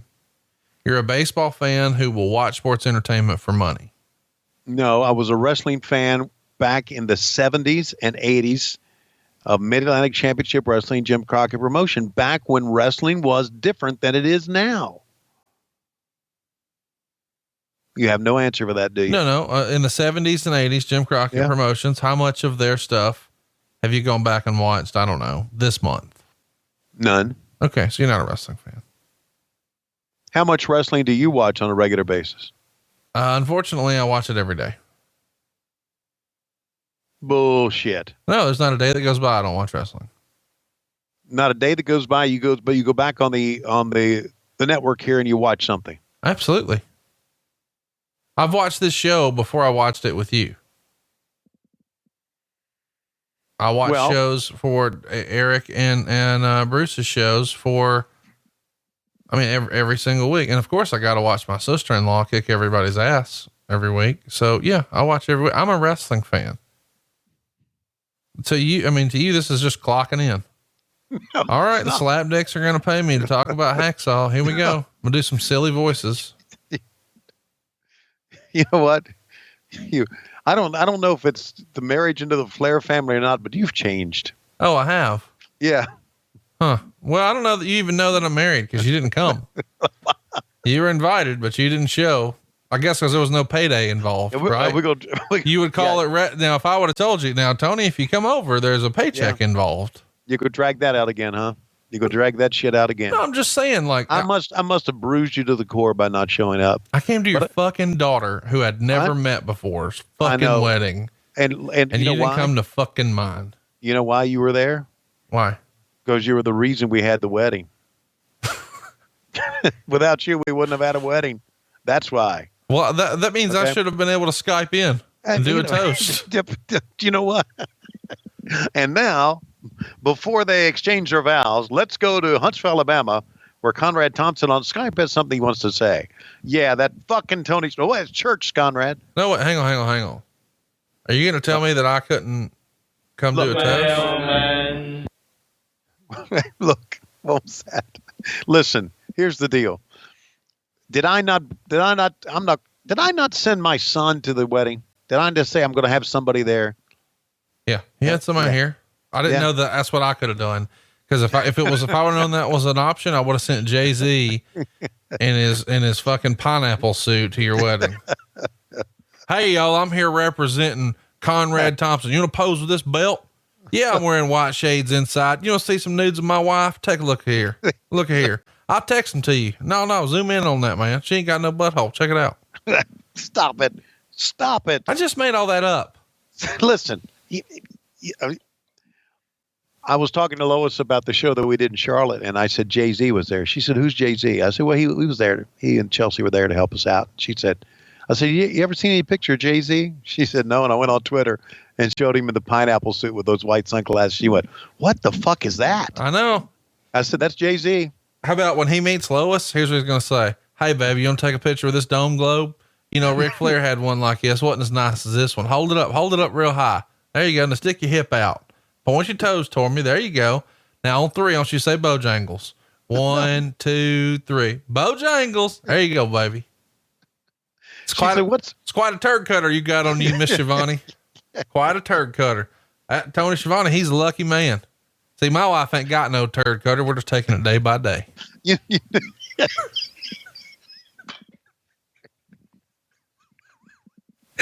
That right there is called inside baseball. 7 people just laughed, and that's all I needed. Fucking Big Boss Man is bumping his ass off with a big clothesline over the top. God bless you. Oh my God. That's what was great is when I started talking about poke your hip out. That's a nice turd cut. You didn't know where I was going, but when I did the end around and you damn near fell out of your chair. You just would have had to been on that phone call that I was on. Oh, I laughed about that one for days. Okay, so much for the insights. Oh, to the midsection.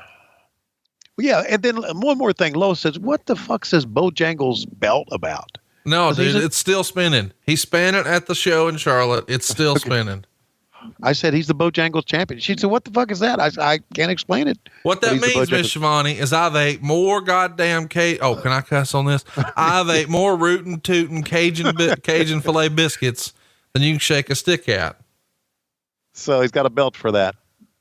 I've ate more Cajun filet and more something else that I can't say here because my mama might be listening than anybody you know. Now, I got that belt because I ate more Cajun filet biscuits. But do you know my other belt, Mrs. Schiavone? Tony, can I tell her? Yeah. I'm the Mad Head Game champion of the world. I got a belt for it. I got no shame in my game, Miss Schiavone. I want my wife to know I love her. You want to see some pictures of my wife? Take a look at my phone right here. Send them to yourself if you want to. And Lois said, after I said that, I said, well, he's a friend of Conrad's. Conrad's got a lot of friends. He's got Dave Hancock. He's got Super Dave. He's got a guy named Rotten Crotch. And Lois just paused and says, where does he find these people? They're my whack packers, man. They're my whack packers. Which, by the way, I'll have to give a shout out to Super Dave. He sent me a video on my birthday, and he sang happy birthday to me in the video.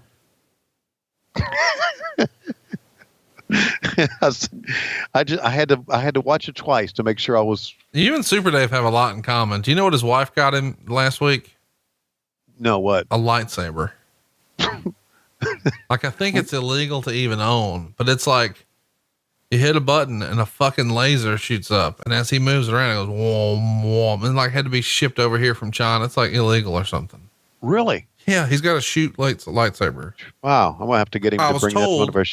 He could like go outside and like really whack like trees, not like a whole tree, but like it'd burn up some leaves or something. Wow. Pretty good. So I think what he wants to do is he wants to do the old no hair, no flare and see if he can give a little trim by lightsaber. Trim by lightsaber. That would be good. So Slick gets hit in the ass. Meanwhile, we talk over a D match. And now, wow. There comes the chair. He's got furniture. Yeah. Oh, he nearly got him with that second one. You're not kidding. He did. Man, if he would have hit him in the head with that second one, it would have been serious. I don't know. I mean, it wouldn't have taken his eye out. By the way, I feel like Hacksaw was really playing up the cross-eyed gimmick more than normal in this show. Yeah, you're probably right. USA, USA, USA, US. Oh, I just now saw the rebel flag. I missed it this whole time. Isn't that something? Right on the sleeve there. I mean, you know what though? They may have had that back in the day. Like, not kidding. Like, oh yeah. People just, it definitely had a different connotation. Well, back in 1990, the Georgia flag had the rebel flag as part. That's what I mean. Like, yeah, it wasn't, it wasn't what it is now. Right. Yeah, absolutely. I mean, now they even want to, burn the side off of Stone Mountain. Here it is, Sunday, April 1st, Toronto at Skydome, WrestleMania 6. I think we're about to have like 400 promos for everybody who's in the Royal Rumble. Oh my God. Are you ready for this? Yeah. Here we go. I feel like we need a drink. A lot of good feedback said that I should do more tipsy podcasting. Who said that? I don't know. Most of Twitter. Yeah. Yeah. We like Conrad when he's tipsy. So yeah, so do I. Well, they said drunk, which I think was, Yeah, you weren't drunk. No. I know drunk and you weren't drunk. Right. Yeah. All right. Here we go. Okay, we're going to go out and we're going to win this Royal Rumble, right? Right? Absolutely right. And I want to tell all my friends who are in the mafia that I don't owe anybody money anymore. No, absolutely. I don't owe anybody any money. And if I win here. Jimmy, after I win the Royal Rumble, I'm going to the tiki deck. I want more beans and taters, and beer in cans. You can't put a hole in me. Oh, hey, they call us the Road Warriors. They call us the poor man's Road Warriors, but I know a bunch of kids in Alabama that think we're bigger than that. Absolutely. What do you think? I think that I should be the masked superstar, and then Tony Schiavone would like me more. It would look like I was wearing a giant diaper and a cloth napkin on my head, but then Tony would think I was cool. Yeah, well, you can call me Crutcher Khrushchev if you want, or you can call me the Blacktop Bully, or you can call me Repo Man. Give me any gimmick at all. I'll be a Russian. I'm not doing bad news. I'm letting you do this one. That's right, brother. Take a look into my eyes. My name is Bad News Brown, and I'm one of the guys who are here who's now dead. I am dead, aren't I? Conrad, help me out on this. He's really dead. He's so dead. He's so dead. Okay. Here you go. Oh, let me tell you something, brother. The American Dream, Dusty Rhodes, and Too Sweet to Be Sour, Tower of Power. We went and we just kicked Bruce Pritchard's red-faced ass. And, well, don't you know that they said he'd never put polka dots on? But, motherfucker, I put polka dots on because I'm looking for a paycheck to pay back the IRS. Woo! Oh. Was that really why he was in? I don't know. Look, the fact is that why would anybody put polka dots on? Man, Okay. this promo right here is just so cringe. Yeah. Neither one of these guys really know what they're doing. They just know they're going to give him a countdown. And then Marty's like, I got to look excited. I'm going to look excited. Listen, Marty, I'm going to go on to be a big star, and you're going to be just another redneck on the shelf. That's right, baby. Because as soon as you leave here and you decide you want to be a singles, I'm going to get fired about 14 times. I'm going to go into relative obscurity until Joey Janela dusts me off and puts me on WrestleMania. Yeah, here I am, yet another one of the guys on the Royal Rumble who is fucking dead. You know, I used to wear a mask. I used to be the mask assassin #2, and I used to just stand there looking big and strong while Jody used to do all the talking. That's right. But here I am once again. I'm Hercules Hernandez. I can't cut a promo except I can scream, and in about 10 years from now, I'm going to be like most of these 30 competitors in the Royal Rumble. I'm going to be dead, motherfucker. I am not dead, but no one knows where I am. You see, I walk around here and I have my nose in the air because I smell Schiavone. And Schiavone smells like shit. He has the Jim Crockett Promotions shit smell. You see, they're out of business. And now on the other channel, they've got a fucking RoboCop. They don't need RoboCop up here because they have me. And I am the only Iron Man in wrestling. Look at my abs. Look at how in shape I am. I was world champion in AWA. Curtain jerker here. Yeah, Arriba, baby. My name is Tito Santana, and I want to let everybody know that my twin brother, Dave Silva, needs to lose weight. That's exactly right. We got him over the line to Harlingen, and we said, David, get off of the tacos. And Dave says, I don't eat tacos, I eat burritos. Who said I killed the chick? I didn't say I killed the chick. I never admitted I killed the chick. I definitely did, though. And everyone knows her name was Nancy. Now, I can't write that down because I can't read or write, brother, but I can kill chicks and get away with it. What are you saying? Take a look at on my right. It is the African dream. No, it's the Alabama dream. It is Conrad Thompson himself. Take a look at this, Conrad. You're going to grow up to look like this motherfucker. We're all going to laugh at you and go, ha, ha, ha, ha, ha, ha. No one knows what I am saying, but Conrad Thompson recently told the world that I was a Native American gimmick. How could they not see it? It was right in front of them. Look at my face paint. Look at my tassels. I talk to my hands. I talk about the gods. I run in place. I do ceremonial dances. I'm not praying for rain, no Hulk Hogan. I'm praying for the world title. And the gods are going to fuel up the rocket ship. And they're going to make it happen, Schiavone. Because one day, a little fat fucker from Alabama will call you and say, I think we got an idea on how we can make us some money selling t-shirts on a podcast. And it's going to pay for your daughter's wedding. The gods have spoken. And so it will be. Schiavone, you're going back to relative obscurity with Jim Crockett Promotion. They're out of business. You're going to go suck on Ted Turner for about 11 years. And then, after toiling away in the minor leagues and at Starbucks making lattes, Conrad Thompson, the fat premonition from Alabama, is going to make you a wrestling god. Much like me, the ultimate warrior. At WrestleMania 6, Hulk Hogan, I cement my legacy. And I boot Tony Schiavone out of the WWF forever. Well, there you see it, Jesse. Everybody had something either to say about me and Jim Crockett Promotions or had something to say about that redneck Conrad Thompson. So what do you think about that? Well, I think that Conrad Thompson is really basically going to reinvent podcasting. Now, I don't know if I'm being paid to say that. I'm just reading a teleprompter because at this point, I think I'm a big star until Eric Bischoff fires my ass and I'm essentially unhireable and I take a mayor's job instead.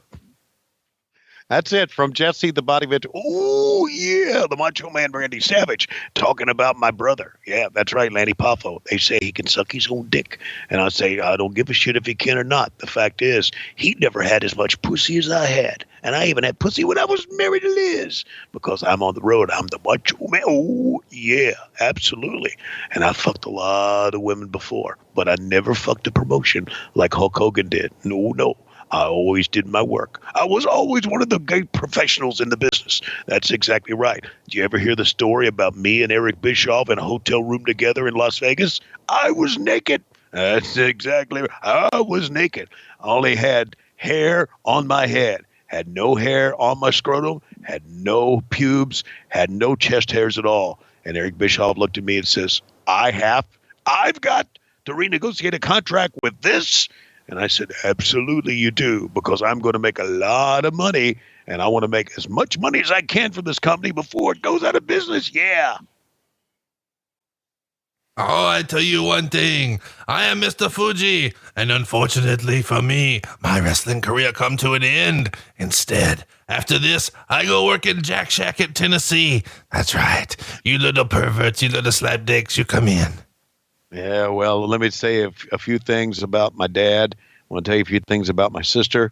I want to tell you a few things about my brother. That's right. My brother was Sam Houston. He couldn't fucking work. Motherfucker couldn't talk. I could do both, you see. But I had some problems. That doesn't matter, because I still am going to go down as one of the best ever in the business. One of the best talkers, one of the best workers, one of the best baby faces, one of the best heels. Because I'm Jake the Snake Roberts. And you want to talk about a fucked up family? Talk about Grizzly Smith and his fucked up family. That's being fucked up. That's why I'm going to win the Royal Rumble. Because if nothing else, I'm going to take a rattlesnake and stick it up somebody's ass. Well, unfortunately, I'm in this match too. Now, in a tag match, Bret Hart can do all the heavy lifting, but out here, I'm going to be a big nasty rhino. I'm going to run into people. I'm going to hurt them, and I'm damn sure not winning this thing. Well, let me tell you this. You know the mistake people are going to make? The mistake people are going to make is that I'm one of the greatest single wrestlers of all time, but the fact is that I've never gotten any better than wearing these pink tights right here, the singlet, and wearing this mirrored... Oh, let's go to the matcha. Let's go to... It's the Tiki Bar, baby. They got beans and taters. We got the NFL Sunday ticket, too. Yeah. Let me tell you this. If you think one of the Rougeos got heat, you ought to see the heat that I got. I got more heat than any other motherfucker in the world. They say they won't employ the Rougeos family members. Well, shit, they won't employ me. Eric Bischoff fired my ass. As a matter of fact, Eric Bischoff not only fired my ass, he called me the next day to fire my ass again. Ding, ding. Well, you know something, dude? We just had the NWO reunion down in Orlando. And then I came back to the WWE, dude. I was hanging and banging with all the Saudis out at the Crown Jewel, man. And then I came home and I got on my Twitter machine and I said that I was going to finally get down under 300 lbs. And you know why? Because my legs were as big as all the other wrestlers, brother. It doesn't need to look like at my advanced age, I can still kick everybody's ass in the company. And that's in 2018, dude. And you think I can't do it in 1990? This entire event was made for me. You talk about winning a match with 30 guys. I've carried 60 men on my back for the last 5 years, and it won't be any problem to carry the rest of these sacks of shit for one more night. But if you think that wasn't enough, I'm going to go down there where Tony Schiavone is going to kill off the fucking wrestling business below the Georgia Mason line or the Mason-Dixon line, and I'm going to single-handedly resurrect it when I get one-on-one with the Nature Boy Ric Flair. Now, I know what you're thinking. He's a better wrestler than me. Ha, ha, ha. One man has creative control. 1, 2, 3, leg drop, brother. That's what happens. You see, it's not about training hard. It's not about saying your prayers. It's not about your vitamins. It's about creative control. It's about getting 600 grand for every pay-per-view. It's about getting paid every time any piece of merchandise is sold, dude. I'm going down there to rape WCW. And what you gonna do, Tony Schiavone, when it happens to you? Well, Jesse the Body Ventura, I'm very excited about this. Now we got 30 of the top wrestlers in the world, the WWF Royal Rumble, and we already know number one is the $1 Million Man, Jesse. That's right, Tony Schiavone. The $1 Million Man's going to be out here, but first we've got to listen to the Fink, and I hear the Fink's really into porn. I've heard that his porn collection could even put Jerry Lawler's to shame. Can you confirm that, Schiavone? I cannot confirm that, but I've heard the same thing you've heard. I heard that he's a big fan of Ginger Lynn. I've heard that he's into the weird stuff. I'm talking bald-headed little people who like animals, things like that. Really takes a lot. He even needs a shampoo bottle up the ass at a medium pace. You mean he'd like to see Hornswoggle naked? Is that what you're trying to say? By the way, I do want to mention that for the first time in your adult life or ever in life, Yeah. Cassio and I played for you Adam Sandler's Medium Pace Yes, right. at Zany's Right. a couple of weekends ago. And Eric Bischoff had never heard it either. And he said, Conrad, are you playing something romantic right now? And Cassio immediately says, just hang in there. Oh God. How had you never heard that before? Yeah, I hadn't. You know what? I never was a fan of funny music. Oh, you're not a fan of comedy. You don't like to laugh. Oh yeah. I do. Really? Oh yeah. I love comedy. I listen to comedy all the time. Can I play a little Medium Pace right now? No, I wish you wouldn't. Just a few seconds. We got the Royal Rumble coming right now. I mean, Yeah, he's about to wrestle Coco Beware. okay. Looks like I have no choice in the matter here, do I? Oh no, it's your show. We won't play it at all. No, Just go ahead and no, make this Coco match entertaining. I'll be quiet. I'll lay out and let you do your thing. No. All right, ladies and gentlemen, the magic that is Tony Schiavone. Here we go. Thank you very much, Conrad Thompson. Here is Coco Beware. And what was his bird's name? I can't remember his Frankie. bird's. Frankie, thank you very much. Coco Beware and Frankie, and the Royal Rumble is underway. Remember, every 2 minutes or 1 minute or a minute and a half, another superstar will go in. Remember, over the top rope to the floor is the only way you can get eliminated. And there you see the Ted DiBiase, the $1 Million Man, taking Coco Beware, hitting him to the other side of the rope. Big elbow, point of the elbow, put it down. And now he's going to grab Coco Beware by the head, and he's going to drop the foot down across the jaw, the ample jaw of Coco Beware. Hey, I wonder how long it takes him to bleach blonde that hair. And then after he bleaches it, wonder how long it takes him to put the red and the white on one side. And there's a right hand. You know, Coco Beware was actually fired by the WWF, but here he's back in once again. That's right. He took a liquor bottle and broke the liquor bottle and tried to take it and cut Jim Troy in the face with it in Brussels. I know. I was there. And now here, head first to the top turnbuckle. And Coco Beware said, no, man, I got a hard head. He ain't gonna fuck with me there. Oh, go ahead and do it again, motherfucker. Hit my head. Yeah. Oh, you stupid son of a bitch. Don't you know I got a hard head? And you go, oh, I fucked you up that time. I blocked it. Ted DiBiase, he may have $1 million, but he doesn't have $1 million worth of brains. He shouldn't have done that. There's a right hand. Standing drop kick. Coco Beware, send him down. What is Virgil doing on the outside? He's not doing a fucking thing because he's fucking worthless. And there's a right hand punch to the right side. And now double fist to the each side of the head. And now he's going to flap like the fucking Freddy Bird that he is in the right hand. He sent him down again. Down goes Ted DiBiase. Down, and a headbutt. There you go. Look at the Hulkamania sign on the outside. That's right. We know Hulk Hogan's going to go over in this. Oh, there goes Coco Beware. He is out. And let's bring back in Conrad Thompson quickly. Wow. Dude, I'm in awe. Look, when you're not Schiavone, you got your working boots on it doing commentary. Listen to that. Stop it. Bring in another guy. Coco Beware was in and out.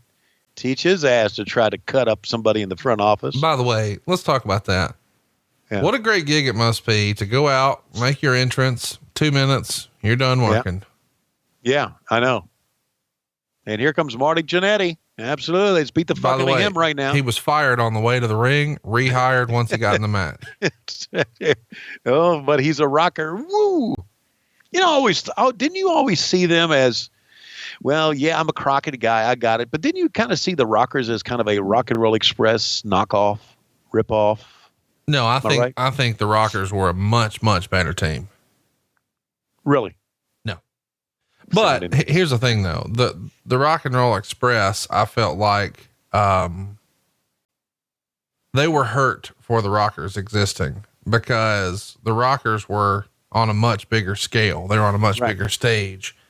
And, you know, I think everybody would agree. No, I'll say it. The better performers were in the Rockers. If I had to look at Robert Gibson or Marty Jannetty, I think Marty Jannetty had better matches and was a more capable, better worker. And it's unfair to Ricky, but my Lord, Shawn Michaels is probably the greatest wrestler that ever lived. I would agree with that. One of the great workers of all time. And don't get me wrong, Ricky's on that list. I mean, I think you could make an argument as far as just bell to bell. Ricky's on the list and maybe the best tag team wrestler there ever was, especially in terms of selling and, you know, just really getting sympathy from the fans. But my goodness, compared to Shawn Michaels, I mean, that's even unfair to even discuss. Yeah. And they're picking it up here a little bit now. And Ted DiBiase eliminates another one. Down goes Marty Jannetty. Thanks for coming in for about a minute and a half. You are done, says Joey Morella. There's another tragedy in the business. Joey Morella. Oh, you said it like he's dead. He's just hurt. He'll be back. Joey Morella's no longer with us. No. He's coming back at Starrcast. We talked about this. We're doing Dead Wrestler seances. Oh, that's right. We're doing a seance. He'll be back, man. Okay. If we ever do a Starrcast again, okay, he's back in. If we ever do a Starrcast again. Oh, boy. Here you go. With the snake. You know, Jake used to do these promos with these snakes and was like, he would have to really just not concentrate on what he was doing. I remember hearing him sing one time, he said, I got to be fucking crazy. I got to be crazy handling all these snakes, handling cobras, handling rattlesnakes. Well, I mean, he is crazy. Well, yeah, he was. Here's a good old-fashioned Southern fight here. How about this? Ted DiBiase and Jake Roberts. You know, Jake Roberts and Barry Windham were quite the tag team in the early 80s in Jim Crockett Promotions. Blackjack Mulligan Jr. and Jake the Snake Roberts. Tell me more about Jim Crockett Promotions on this WWF show. Please, God. That's what we want. I'm just giving you historical perspective. The listeners are craving it. No. I mean, we all remember that Jake the Snake Roberts had the snakes, but there was more than Jake the Snake Roberts, just the guy with the snakes. That's when he became a big star. How about that lariat, huh? How about when you were trying to lariat, dancers in Las Vegas? What about that? Well, I just thought it was great when you leaned over to Cassio and said, I really want to lariat this girl. I was talking about something else. No, you're talking about throwing a stiff clothesline her way. I was talking about throwing something stiff her way, but it wasn't really a clothesline. What was it? Tell us all about it. Okay. Well, I did have a lot of Blue Chew with me that night. Oh, look at that shoulder block into the side. Now the countdown is on. 6, 5, 4, a knee, and down goes Ted DiBiase. And now finally we're going to get more than 2 people in the ring. Who's next, Conrad Thompson? Well, who will it be? I don't know, but it's the Macho King. Oh, yeah, man. How about the Macho Man did a gear change between the first time we saw him and now? Yeah, I know. That's he was a pro. There was no question. Without question. I know. Without question. Has no question about that. Without question. I got it. Without question. Okay. Colorful, tan.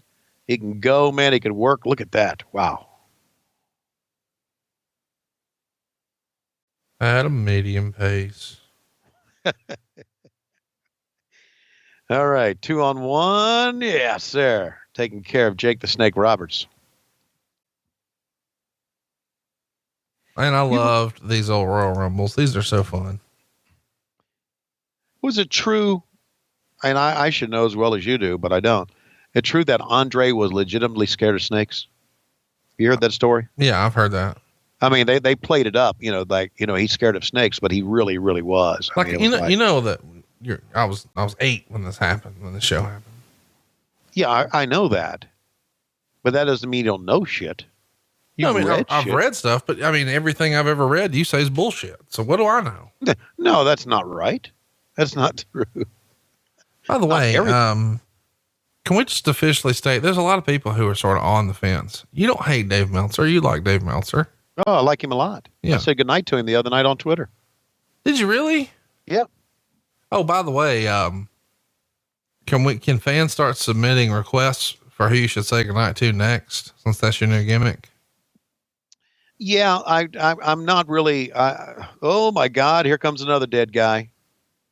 Look at the reaction that Roddy Piper's got. Yeah, they can submit them. I don't really like to say goodnight to any fans. And the reason I don't is that if you do one, you got to do them all. And I don't have that many nights left in my life. Right. Some guys, well, he said goodnight to this guy. Why didn't he say goodnight to me? So, yeah. I've said good night to Paige, WWE's Paige. And someone shit on me for that. I said good night to Mel Brooks. Said good night now to Dave Meltzer. What else? Said good night to. Didn't say good night to me. See how people get? Just like you. Well, you didn't say good night to me. No. I mean, I thought that I was responsible for your daughter's wedding. Thought it was at least worth a good night. That's my bad. That's my bad. All right. I apologize. All right. Well, I will not slip up again. Okay. I will say good night, Conrad. Hey, it's Conrad, motherfucker, and all the ships at sea. Okay. That's hurtful. Really?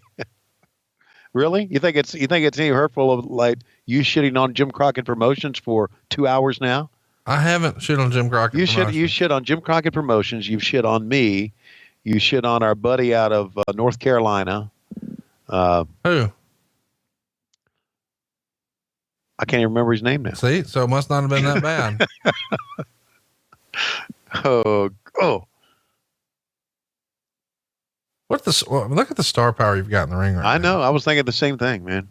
Jake the Snake Roberts, the $1 Million Man DiBiase, the Macho King Randy Savage, Rowdy Roddy Piper.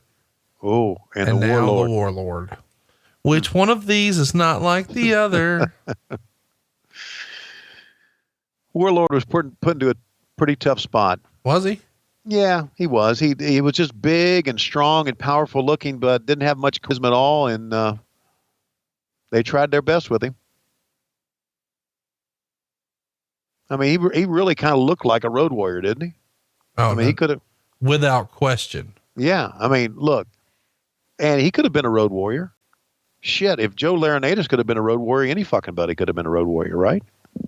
Boy, you're still mad about him hitting that kayfabe, the HJ. No, I'm not. I'm not mad about that at all. And first of all, I ain't going there. Ain't going where? Back to the Jack Jack? No, I'm not. I'm not going to talk about that subject. I know you want to. About massage parlors? No, see, I'm not talking about that subject. But what can I bring up? Tell me what I can't bring up and I won't bring it up. But I don't know what I can't talk about if you don't tell me what I can't talk about. Oh, that's never stopped you before, my friend. Okay, well, I'll just keep badgering you about it and we'll just bring it up. No. I'll call up Road Warrior Animal in a minute and we'll get dates and locations, names.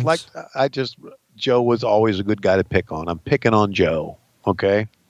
I'm picking on Joe. Well, he's picking on you. And I think you're getting a little butthurt about it. No, I'm not. Do you want him to rub it out for you? No. If you're butthurt, he'll rub it out. Yeah. Okay. Or he'll get somebody to, and we just can't talk about it. So we got 5 guys in there now. You know, this is a watch along. Yeah. Well, start calling the shit. Okay. All right, here you go. Forearm. Okay. Forearm. Coconut. Double headbutt. Yep. And forearm. Oh, here he comes. The greatest that ever was. Double the greatest forearm. ever will be. Or Double what forearm. the fuck ever. Forearm. Forearm. Forearm. Oh, God. Go ahead. This is what you wanted. Okay. Hit pause on your thing. Hit pause. Yours freeze up? Yep. Mine did too. Did it really? Yeah. Okay. You're frozen at 150, 153? Yeah. 150. No, I'm at 152 now. All right. Okay. What? Jeez. Hang on. Stay paused and I'll get caught up to 152. All right. I hit pause. I'm at 152.09. How about they both froze up? Isn't that something? Ready? You got 152.09. 3, 2, 1, play. Forearm. Into the turnbuckle. Oh, there's a Boot foot to the face. Yeah, someone got a foot up. Knee to the back. Yeah, you know, this is the part. Once a lot of people get in there, double clothesline. Whoa. And people pop for a stupid ass double clothesline. Tells you how different the business is. Yeah, I know. You know, they used to have at Jim Crockett Promotions. They used to have a battle royal usually every Thanksgiving at the Greensboro Coliseum prior to becoming Starrcade. Hey, can we shit on somebody right fast? Is that okay with you? Yeah, sure. I'd like to take this opportunity to shit on Dick Bourne. Right. Go ahead. The guy who puts together, MidAtlanticGateway.com, which is a tremendous site, but he is a terrible, terrible friend. Why is that? Well, I invited him to come to our show in Charlotte this past weekend. He's not coming to our show? He didn't come to our show? I didn't even notice that.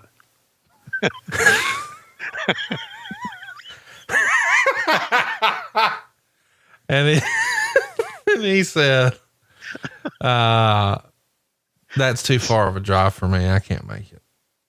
And I said, man, we got David fucking Crockett and the TBS set and the big gold.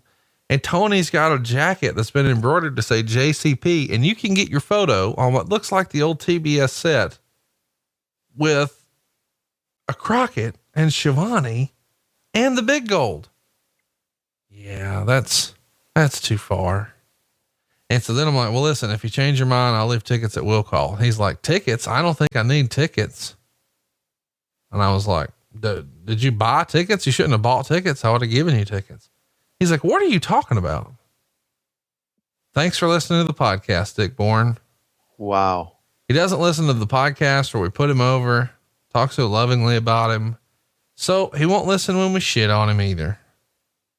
So I'll let you say a few words. Cause I know this past weekend you were looking everywhere for him. I was in Charlotte. And I thought he was there and he wasn't. Well, he's no longer a friend of mine. There you go. I mean, he and I used to be kind of joined at the hip, so to speak, in our love for the old Jim Crockett promotion days. And now it's brought you to where you're willing to admit that Jim Crockett Promotions was overrated. No, I'm not. I didn't admit to that at all. Because it's nothing compared to ECW. ECW. Well, it was different. But yeah, so I don't give a flip about Dick Bourne now. There you go.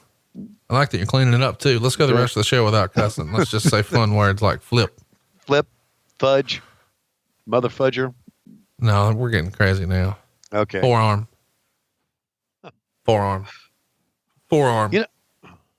You know, picks up the leg, got the arms hooked. I bet nothing happens. Oh, bad news, has a hand up DiBiase's bottom. Oh, bad news. I didn't realize he must have got in there while we were, while we were pooping on Richard Bourne. On Richard Bourne. And here comes the American Dream, Dusty Rhodes and Sapphire. Is he going to go right towards the Macho King? Absolutely. You darn right he is. And elbow. Oh, wow. Find it. Yep. Timed it perfectly, as a matter of fact.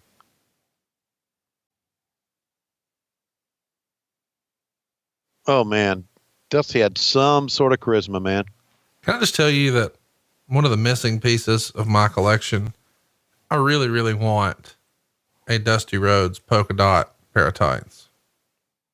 Did you ever ask Cody about that? If he knew where they were? No, I'm not going to ask Cody for something like that. You talk to Cody on a daily basis. Why don't you ask him? Because that's weird. Hey man, you know where your dad's underwear is? Come on. That's fucking weird. No, not weird. Yeah, tights. Weird. Yeah, I get that. Tights. But you think I've ever had a conversation like that with David, Megan, or Ashley? Yes. Of course not. Well, yeah. Oh, yeah, you have. No, I haven't. Yeah. Not true. Yeah. Hey, can you tell me where your dad's tights are? No. David did give me a pair once. Uh-huh. He said, hey man, you want these things? Just randomly. And I was like, hell yeah. What year are they from? He's like, I don't know, like 89, 90. Absolutely. Thank you. Wow. You know what the crazy thing about this Royal Rumble is?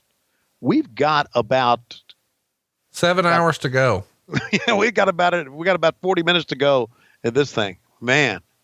So who we got in there now? We got Dusty in there. There you see, the Warlord is continuing to be in there. Ted DiBiase has stayed in there. Piper, Bad News Brown. By the way, why'd you say I talk to Cody every day? Well, you do. But how do you know that? I just know. You monitored my phone over here. I don't monitor your phone. I just know things. Oh, you do? Yeah, I don't know. Okay, here we go. Andre the Giant. Boy, Andre. You know, if a Royal Rumble was legit, nobody could throw him over the top rope, could they? I don't know. I mean, I think the Genius could. I'm being serious. Okay. If the genius were to perform his special talent, I think you'd have a lot of guys just start jumping over the top. They'd say, forget this. I have a feeling a lot of fans would as well. There goes the warlord. I know when Peggy Lathan saw it, she jumped over. Oh God, Peggy, I am so sorry. I hope this doesn't get back to her.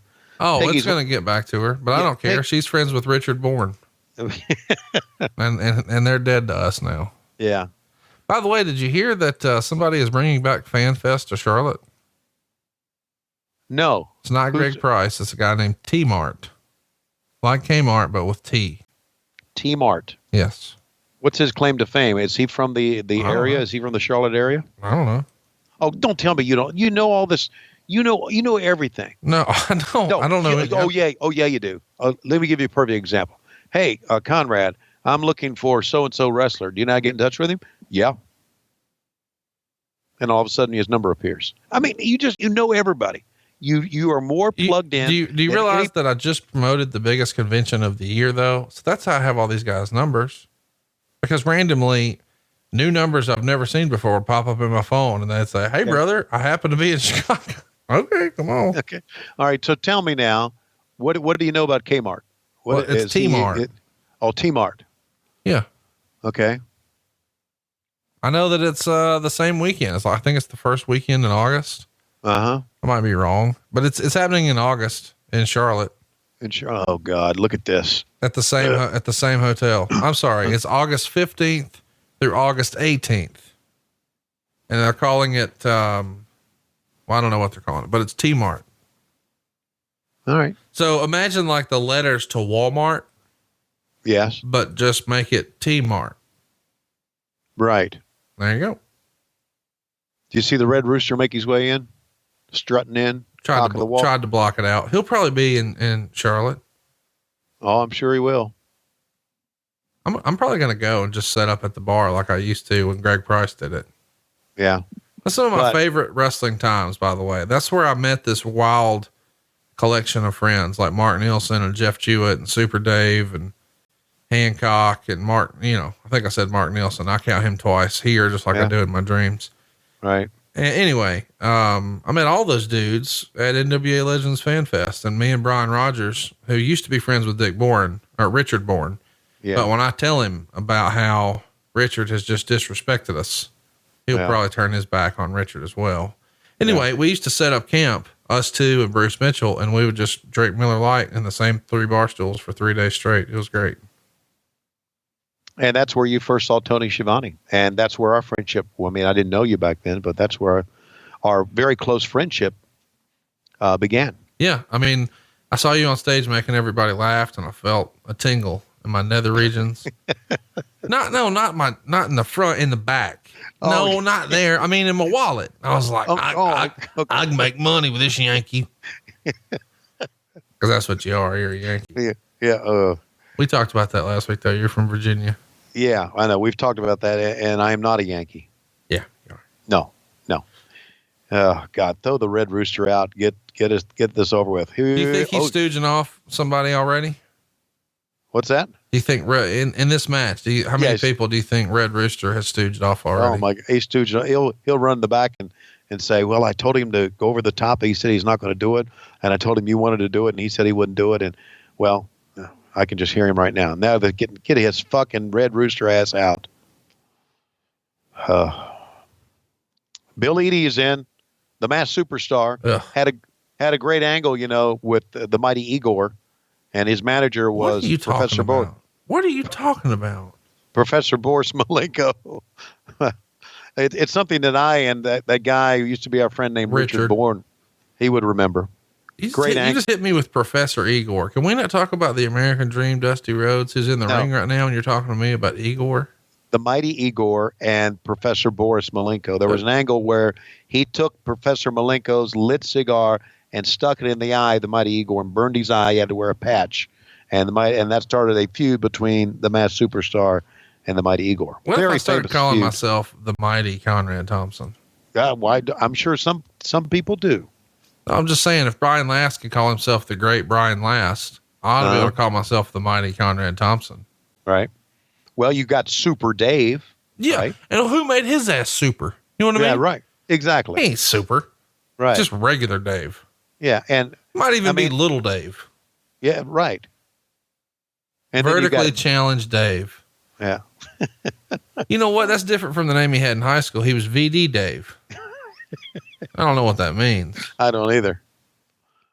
Okay. Should I Google that? Yeah, I think you should. And of course, there you see it. This is, I don't know what we were thinking. I mean, this won a poll. By the way, we brought the polls back, and you can vote in a poll right now at WHW Monday for what you want to hear. All right. And it'll be pinned to the top or near the top, and you'll be able to see it.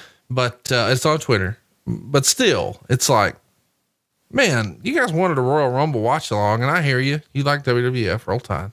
Yeah. But dude, forearm. It's what you get, man, with a battle royal. It's what you get. Forearm. But now we got a legitimate badass in there though. Now with Haku. Yeah, and you said earlier nobody could throw Andre over. I think Haku would try to pull his eyeball out and he'd just jump over. Yeah, or yank his teeth out. Wow. You saw him yank a dude's teeth out once, didn't you? I heard about that. Yeah. Process what you just said out loud. Yeah. Haku put his hand in another man's mouth and yanked his teeth and out. pulled his teeth out with his hands. Right. Bottom teeth. Can you imagine?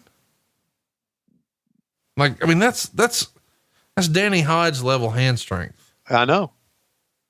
The guy was in the midst of shitting on pro wrestling about how fake it was. And then he has no teeth anymore. So not because someone knocked them out. That's the fascinating part of this. Someone pulled them out, not a dentist. Yeah. That might actually be his new gimmick. You know, forget Glenn Jacobs. Haku was the original wrestling dentist. He'll shoot your eye out. No, he'll pull your teeth out. Oh God. It's insanity. Yeah, it is. It is. And of course, as we've mentioned before, he was at Starrcast and just a great guy. Nicest guy ever. Ever. Yep. No question. And without question. Without no question. Until you pissed him off, and then he'll rip your teeth out. And here comes Smash now. Crusher Khrushchev, Repo Man, the Blacktop Bully, Barry Darso from Minnesota. Where? Minnesota. Why are you saying it like that? Because that's how they say it. Who are they? People from Minnesota. I feel like you're being weird. Did you ever see Fargo? Yeah, my wife's from Minnesota. I know what they talk like. Okay. So you're just being a smart ass, right? Yeah. Yeah. Okay. Do you expect any different? No. It's part of your charm. Oh, they're going to try to throw Andre out. Axe and smash. How come they didn't bring Hulk Hogan in early?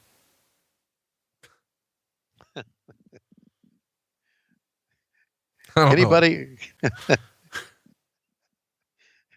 How come he didn't draw a low number, like a 1 or a 2? Listen to you. Oh my! How about Ultimate Warrior getting a 1? I got a 1. I'll blow up by the time number 6 comes in. I feel like you're being mean right now. I'm being brutally honest. Is that what we're calling it? Yeah, brutally honest. So who we got left in here now? Let's see. Piper was thrown out. He and Bad News Brown both took off. That starts a little angle with them, I guess. They're going to wrestle at WrestleMania 6. Piper will be painted half black. Oh my God. Oh my God. You didn't remember that? I didn't remember that at all. But now that you say it. Yeah. Oh, and I put the video cassette together. Maybe I cut that into, hey, here we go. George Gray, man. I got to do this for Halloween, don't I? Yeah, you do. If you ever come to my Halloween party, which I know you won't, you only come to my wedding, I'll do it again. Well, didn't you invite me to your Halloween party next year? Yep. Okay. You're not coming though. When's Halloween next year? Is it on a? It's October 31st usually. Well, I know, but I mean, what day of the week? I know it's October 31st. It's a Thursday. Okay, Thursday. I can make Thursday. That's why I pitched it earlier. Okay. It's amazing how quickly you forget. I can make it Thursday. I'd have to leave from there and drive down to Jacksonville, Florida, but I can make it. I don't care what you're doing. I might be able to get you a private jet down there. Oh, yes. Then I will be coming to your party. Was Andre thrown out? Is he done? How about you call the action here, Mr. Commentator? This is called a watch along. How are you not watching your own watch along? Well, I was mesmerized by Akeem, the African Dream. We all are. Has Bruce ever told you who came up with that gimmick? He did. Of course he did. He came up with all the gimmicks, didn't he, Bruce? Yeah, he came up with everything that you ever enjoyed. Now, the stuff you didn't like, that was Vince Russo. Exactly. So he came up with Hulkamania. That was all his idea. Yeah. Macho Madness, his idea. Right. Yeah. Say your prayers, eat your vitamins. Bruce's idea. Yeah. Right. What was the other thing he thought? Oh, Saturday Night's Main Event, his idea. Oh, yeah. Sure. Jake Roberts carrying a snake to the ring, his idea. Right. Coco Beware bringing a bird out, his idea. Right. Jesse Ventura being a commentator with Vince McMahon, his idea, right? Yeah. Vince McMahon calling the Royal Rumble here, his idea. Yeah. With Jimmy Snuka, man. He was great in his prime, buddy. Man, I really think. When I was a kid, I loved Snuka. Oh, I did too. Did I ever tell you the time that he wrestled in Jim Crockett Promotion? Oh my God. I'm just no. Here. No. Come back here. He wrestled Ric Flair in Jim Crockett Promotions and did his dive off the top and beat Flair at the Roanoke Civic Center in about 5 minutes. And the leap off the top, everybody went, we'd never seen anything like it ever. Hello? I'm here. Hello. Why don't you give everybody a countdown so they know where we are? All right. We are at 210, 28, 29, 30, 31, 32. So we still got about 30 minutes to go in the show. Wow. But Snuka was one of the greats of all time. He really was. He was an NWA World Tag Team Champion with Paul Orndorff. He was. And then he became a heel. Gene Anderson was his manager at one time. A guy named Richard Bourne, who used to be our friend, probably would have known that. Never heard of him. Yeah. Wow. I can't believe. Go that close to Richard Bourne, he can't make it. That's all right. Hell, Jay-Z made it. He even got in one of his cars with the blue lights, came right down Interstate 85 and made it. But no Richard Bourne. So what do you think of this Royal Rumble so far? Dino Bravo. Boy, that'll put some butts in seats. Did you know Dino Bravo and Mr. Wrestling Tim Woods were the NWA World Tag Team Champions with Jim Crockett? That's where I first saw Dino Bravo. And do you know they beat the Andersons on TV for the World Tag Team Championship? And the reason they beat the Andersons on TV, Dino Bravo said, I'm looking for a partner to face the Andersons. And Tim Woods said, I'll be your partner. And Tim Woods showed up with a mask on. And they asked Tim Woods why he wore the mask. He said, the Andersons, every time they would get you and grab your arm, they like to see the pain on your face. And that, hello? They like to see the pain on your face. And when they saw the pain on your face, it amped him up a little bit. And so now that he had a mask on, they wouldn't see the pain on his face. And that helped them win the World Tag Team. Great World Tag Team champions, Dino Bravo and Mr. Wrestling Tim Woods. Hey, I got an idea. Why don't you call the fucking show we're talking about? Okay. I'm telling anecdotes as we're going along. Sounds like really, Okay. really not good. Okay. All right. Well, I think it's pretty apparent that they are going to square off Hogan and, although they're not going to be the final two here, Hogan and. Did you just freeze up? I froze up for a second, and we're still moving on.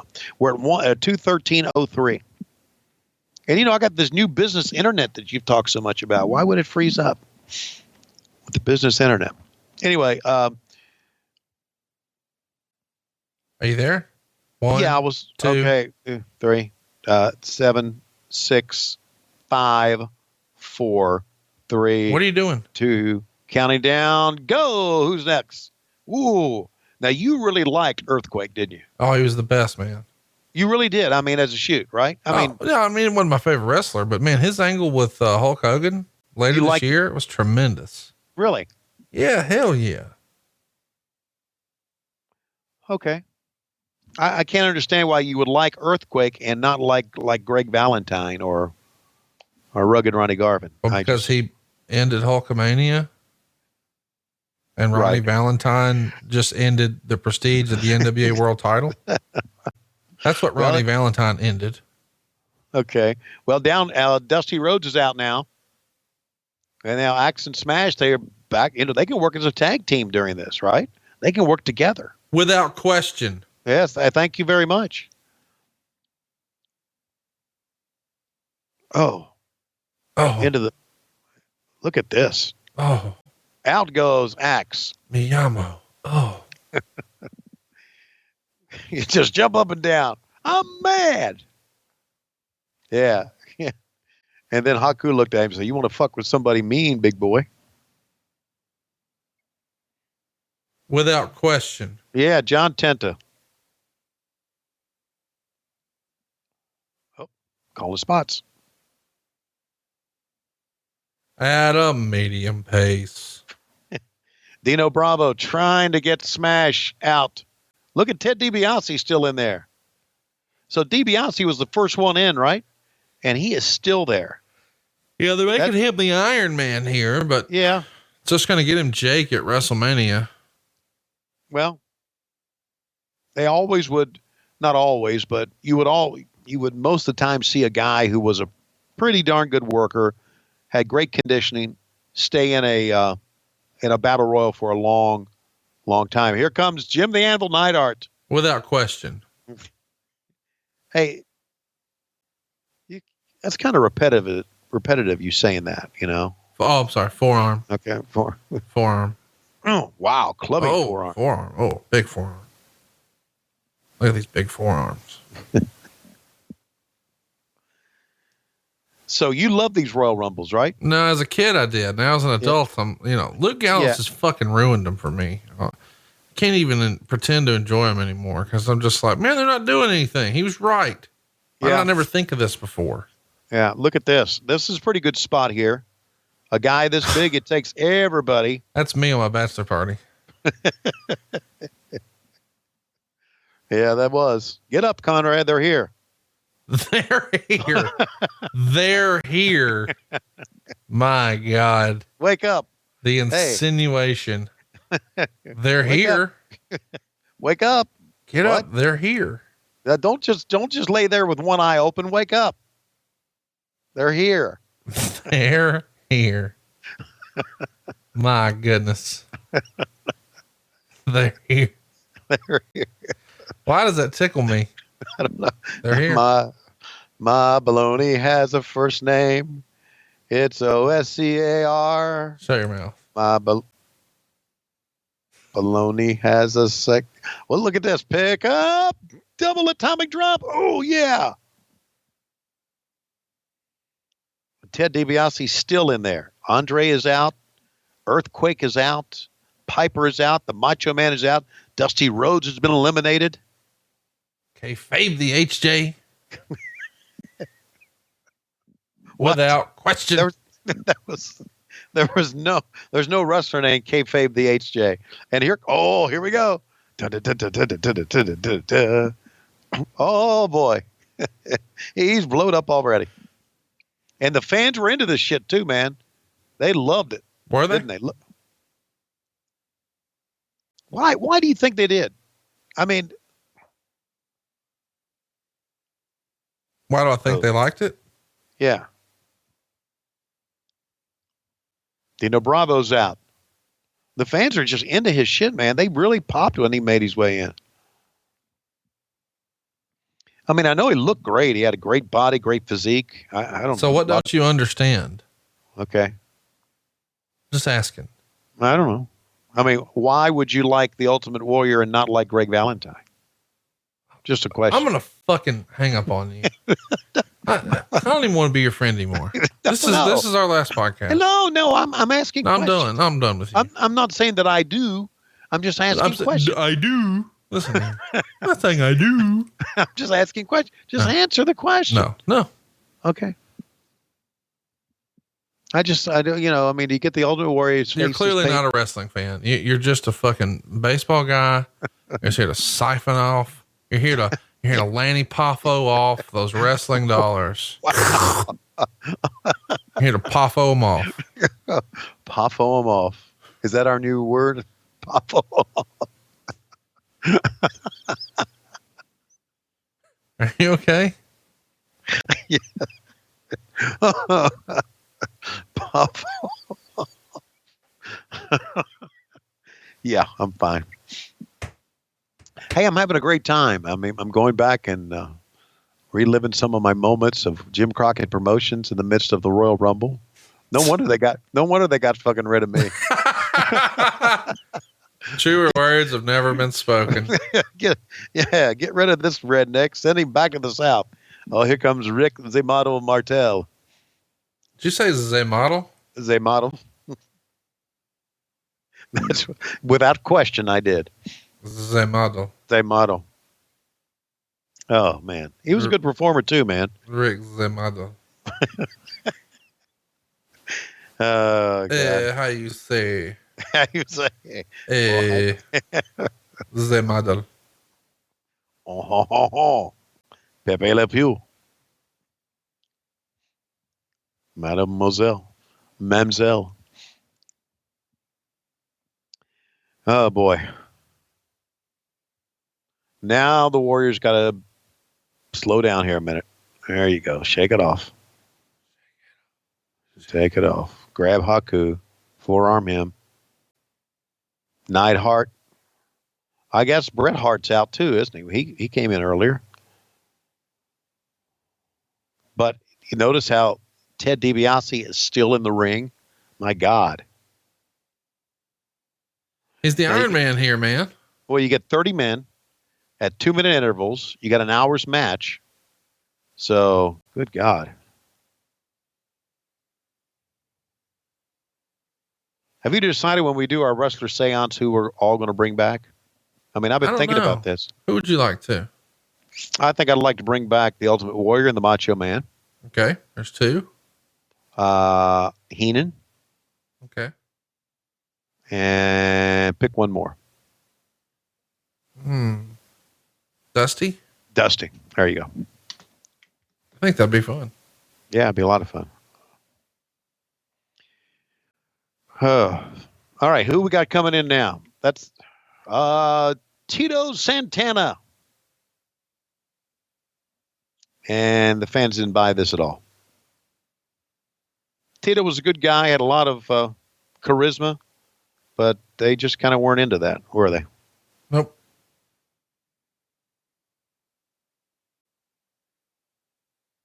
Why do you think that is? I don't know. I think it's because people had Dave Silva heat. It could have been. I don't know. I mean, a great Hispanic wrestler, and there have been a lot of Hispanic wrestlers that have been over, been great, but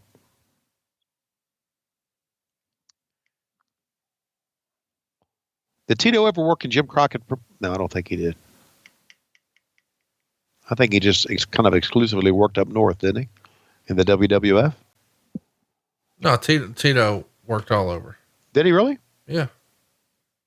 I mean, he got his big break. When he got his big break there, he didn't Schiavone, Okay, he did. He got to stick around, but no, he came up through, I know he was in the AWA and. Did he come up through Texas, maybe? No, Championship Wrestling from Florida and then Georgia Championship Wrestling. Really? I don't remember him in Georgia Championship Wrestling. Huh. Then he did the WWF and the AWA, and then he's with WWF for a long time. And Right. then back to the Indies, and then back in the WWF. And then he popped up on one WCW, which you don't remember, but it was from January of 2000. And he beat Jeff Jarrett. But back then, everybody beat Jeff Jarrett. I don't remember that. He really showed up on a Wow. Yeah. By then, you were not a wrestling fan. You were just cashing a check. You had Schiavone. Right. With Schiavone. Yeah. Well, when they asked me, are you just going to Schiavone this? I would say, you're damn right. No, I was going to say without question. Even better. All right. Here he comes, baby. Wayne Ferris and Jimmy Hart.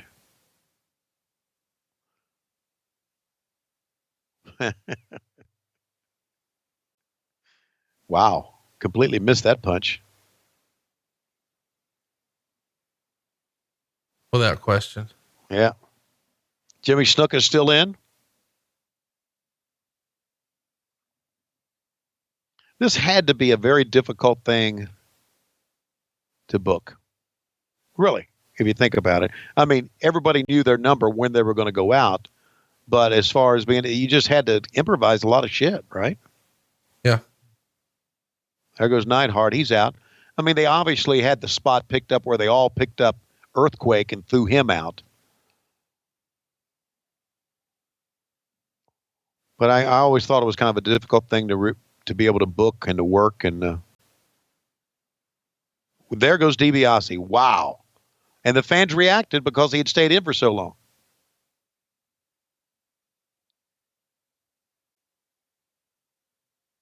So now we got 1, 2, 3, 4, 5, 6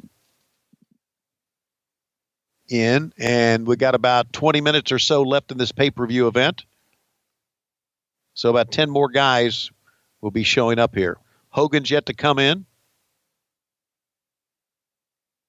And, of course, if you remember, it was Hogan, I believe, and Mr. Perfect, the final two in this one.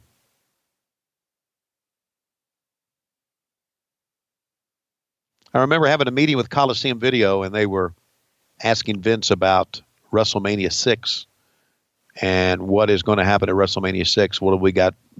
And Hogan, Vince said, I think it's, here he comes. I think it's going to be the best WrestleMania ever. And that's before he even knew it was going to be Hogan and Warrior going at it. So this is going to set the table for it here.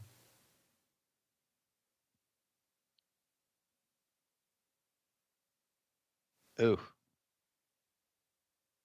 That didn't look too good.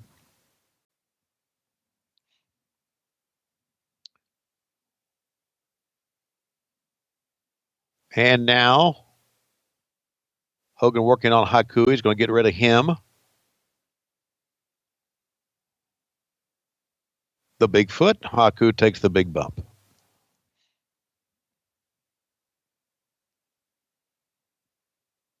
And this is really the moment when you that we remember, right? Hogan, absolutely, Warrior, without question.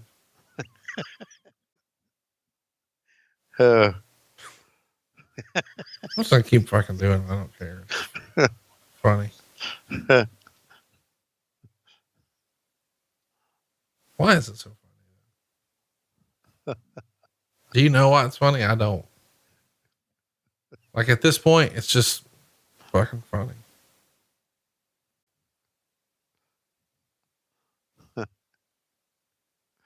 Oh God.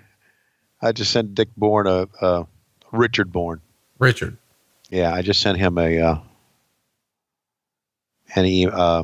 text, and he just replied to it. So I'm going to send this to you. What he said. Without question.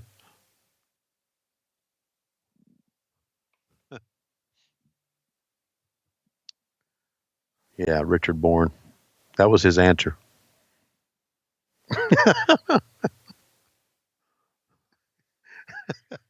My God. Fuck him. Richard Bourne. You wouldn't have believed me if I would have. I mean, that's exactly what I said, but it's different to hold it in your hand and look down. Yeah. But what? How? Yeah.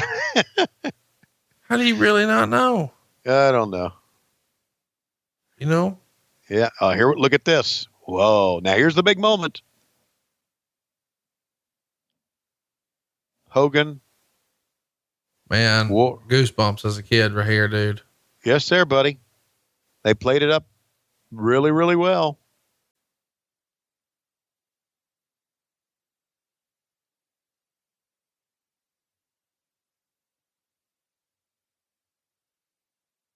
Fans want to see it, and damn it, they're going to see it. And, wow.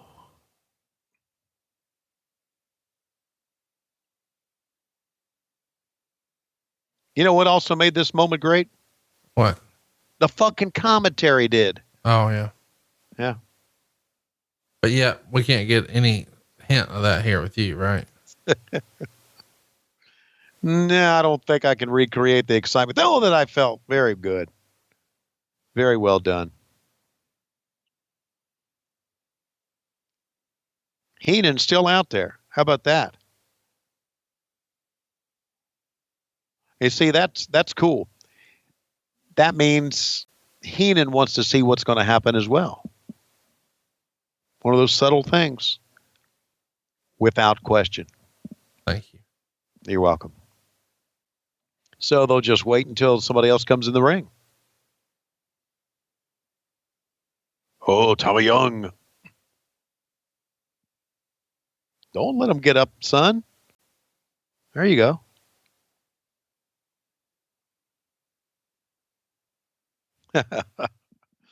Oh, I'm liking this now.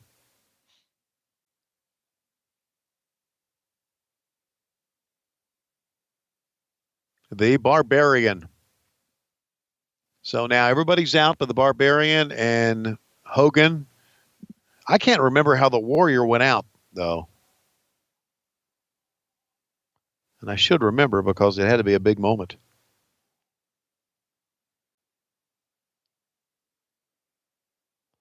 Great story being told here by the announce team, Tony Schiavone, subbing for Vince McMahon, Jesse the Body Ventura. And here comes ravishing Rick Rude. I mean, look at all the talent that we've seen in this Rumble. I know. Legendary talent. It's unbelievable, dude.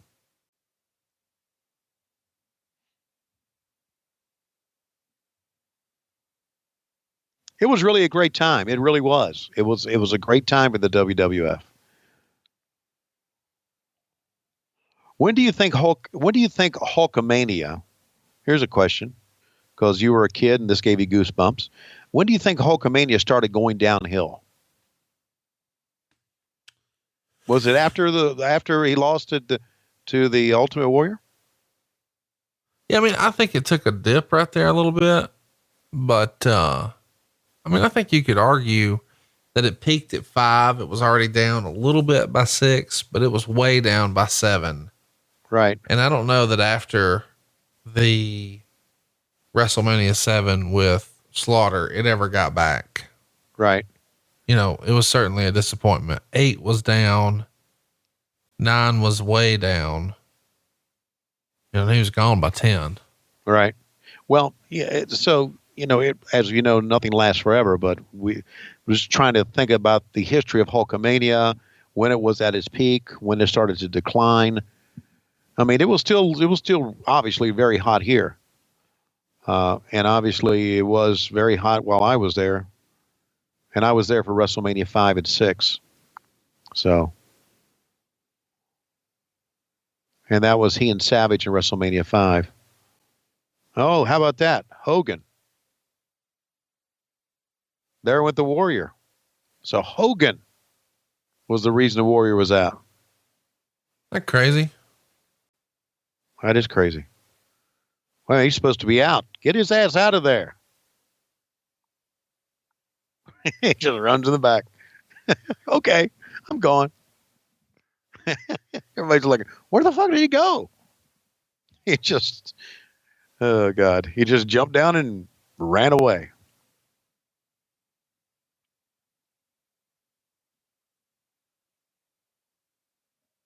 Hercules Hernandez.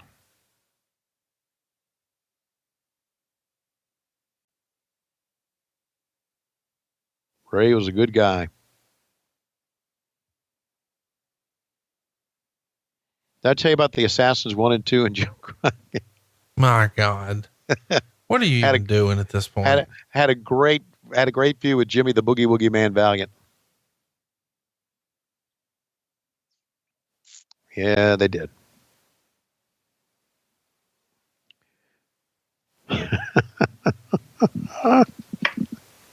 Oh, good times here, man. I was when this show was over, I felt very good about myself and the WWF. Really? Yeah, I did. I thought that Jess and I worked well together. I thought just maybe I was going to be, back doing it again. And about a week after this aired is when Jim Barnett got in touch with me and said, "Would you like to come back?" And I said, I don't think so, Jim. And I shouldn't have said, I don't think so. I should have said just no, hung up. But then, of course, as any good husband would do, you bring your wife into it and you ask her thoughts, and she really wanted to come back to the South. Didn't like Connecticut. And that was the beginning of the end. But right here, I left this thinking that, that I kind of subbed here. And I didn't really, I didn't really prep enough for this, and I thought I did a pretty good job there, and I was very, very happy with my work out of this Royal Rumble. I really was. And then it all went south. And by April, right after WrestleMania, I was gone. All right, here comes Curt Hennig, Mr. Perfect. Well, he was tremendous, wasn't he? Look how good those shots are. By the way, again, Mr. Perfect, Ravishing Rick Rude, Hulk Hogan. Yeah. I mean, what a group. And then, Barbarian and Hercules. Yeah. By the way, Right. Did Hercules always look like Lyle Alzado to you, or am I the only one? I think so. Had the same hairline. He always looked like him to me. Yeah. Did you ever see any of Lyle Alzado's wrestling sitcom? Yeah. I think I'm the only guy who did, though. Because JJ was in one of them. Really? Yes. He was an artist. He could draw. JJ, you're a great drawer. Yes. He would draw pictures of all the guys in the back. Now that's hilarious. Yeah, that is hilarious. I wonder if you can find that on YouTube or something. Yeah, I'm sure you can. Yeah. What was it called? Learning the ropes? That's right. Yeah.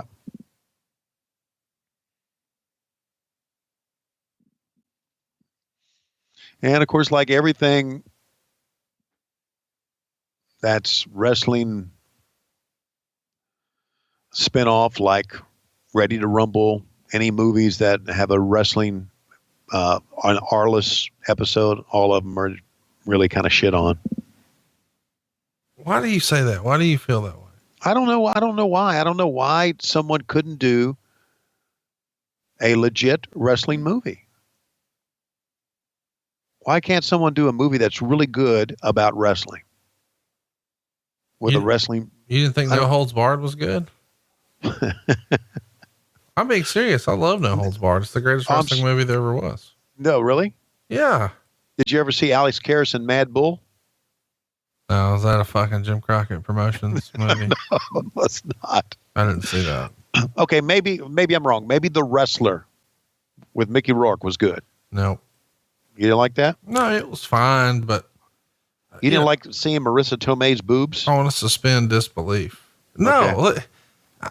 You're weird.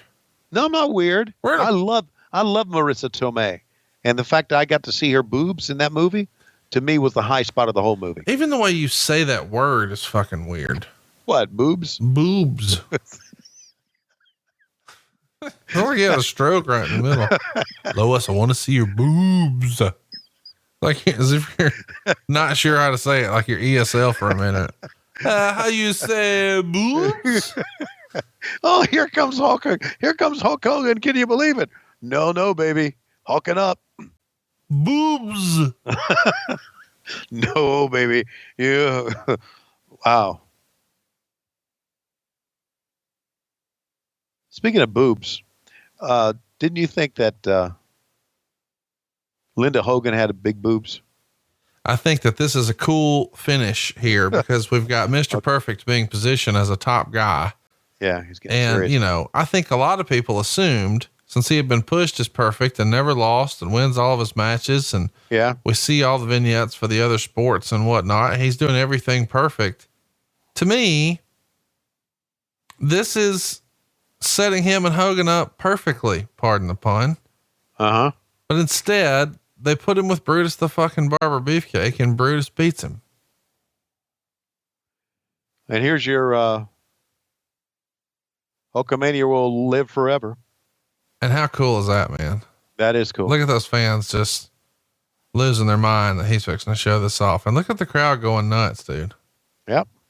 This is one of those moments where Bruce talks about where he says that Vince would mandate Hogan must pose because nobody's leaving. People just want to see him in there by himself, not with anybody else. Just do this. And as a kid, man, I was walking around the living room, cupping my ear like this. Me and my sister, we were all about it, dude. Absolutely. Yeah. This was a part of it. This was as big as the match itself, really. The posing. I don't know that I've told you this either, but I feel like I should. I'm feeling strong about right and wrong. Have we talked about that? No.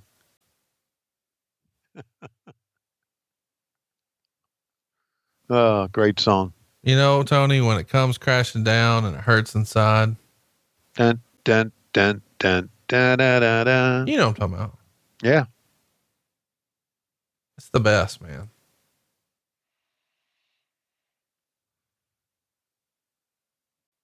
Great time. Great time to be in the WWF, buddy. And yet, I would walk away from it. why? I don't know. I'd still be working there today. I would. You'd be set for life. You would not know me. No, I wouldn't know you. I would be set for life. But you did. Hell, JR set for life. Oh, Just for sure. Just by working there the years he worked Absolutely. and buying stock and having the stock split or whatever when they went public or when they shit. He's just made a bunch of money. How's that sound? Yeah, right. And meanwhile, Yeah. you still got Lois. So. I still got Lois and I got you and I got Bruce and I got Nah, you ain't got Bruce. Fish. Bruce don't even want you. really? Yeah. Yeah.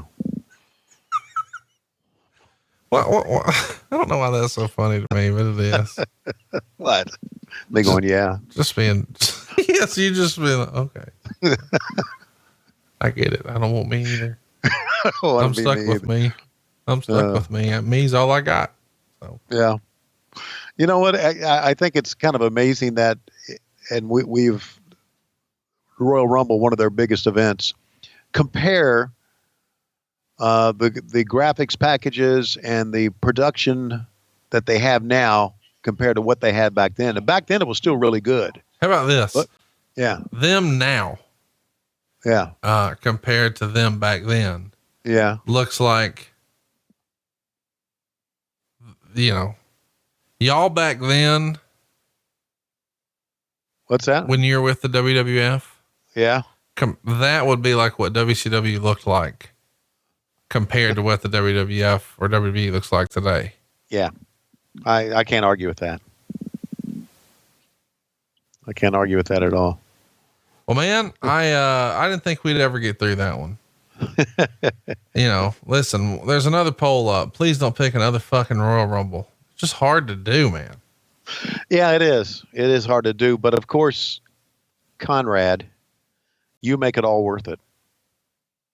No, you do. No, you're the stir that stirs the drink or whatever that cliche is. The straw that stirs the drink? The straw that stirs the drink. Yes. You're the straw that stirs the drink.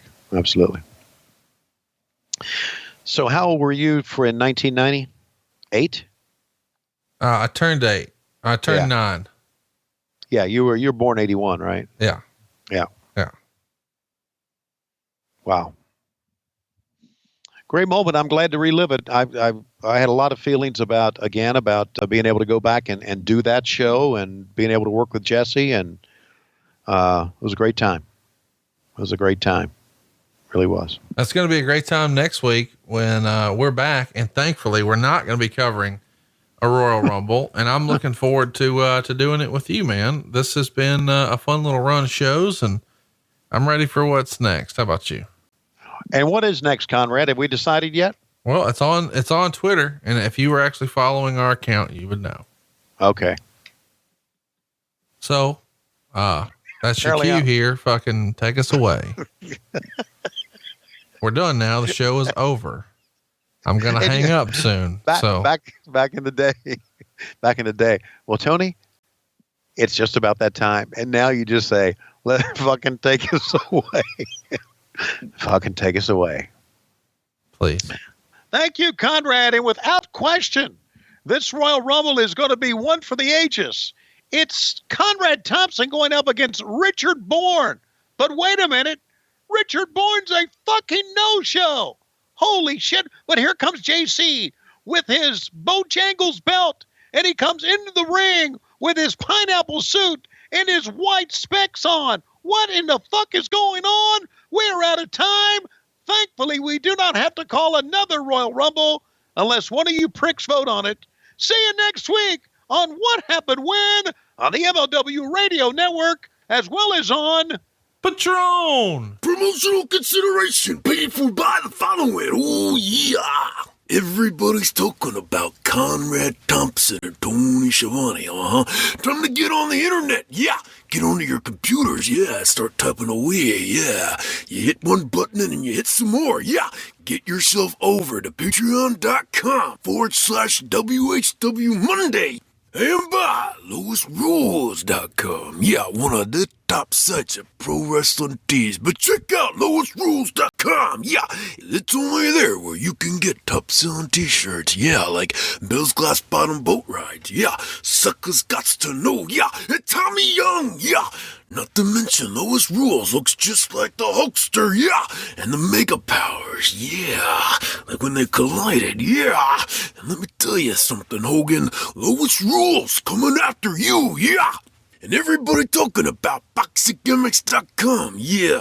Oh, yeah. The official merch store from the best wrestling podcast in the world. Yeah.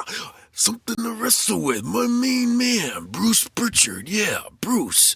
Hope you're doing well. Yeah, 83 weeks. Bischoff. Yeah. And what happened when? The Italian stallion himself, Tony Schiavone. That's right. Yeah, he's Italian. Yeah, he'll cook up some pasta. Yeah, and he's a stallion. Don't you take Lois's word for it. No way. Yeah. You want it? They got it. Yeah, BoxingGimmicks.com. Yeah. What happened when? Yeah, going live. Nashville. Join Conrad Thompson, Tony Schiavone. They hit the road again. Yep. They turn their ass around, get back in that car, drive up to Zany's. Yeah, Nashville. Yeah. Give me that guitar. Yeah, let's play some twang. Yeah. Maybe some Skinner. Yeah. Is that not country? I don't know. What I do know is you can go to Zany's, yeah, go to Comedy Club, yeah, Zany's Comedy Club, Nashville, Sunday, December 16th, 2018, yeah, 3 p.m. Tickets are available, Low Key Big Hog, that's right, get back on the computers, yeah, and go to this website, yeah, and go to lowkeybighog.com, yeah, go to Zany's, yeah, where they are gonna give you some laughs, they're gonna give you some belly aches, and they're gonna give you a boatload of fun, oh yeah! Let me tell you something, Conrad, yeah, you best leave Lanny alone, yeah, if you know what's good for you, or I'm gonna give you an elbow drop, yeah, that's right, all the way from heaven, gonna fly down from the clouds, and give you one right on top of you, yeah! Took down Jesus, big boy. I can take down you. Gonna bring a new meaning to the word. Poltergeist, yeah. Oh, yeah!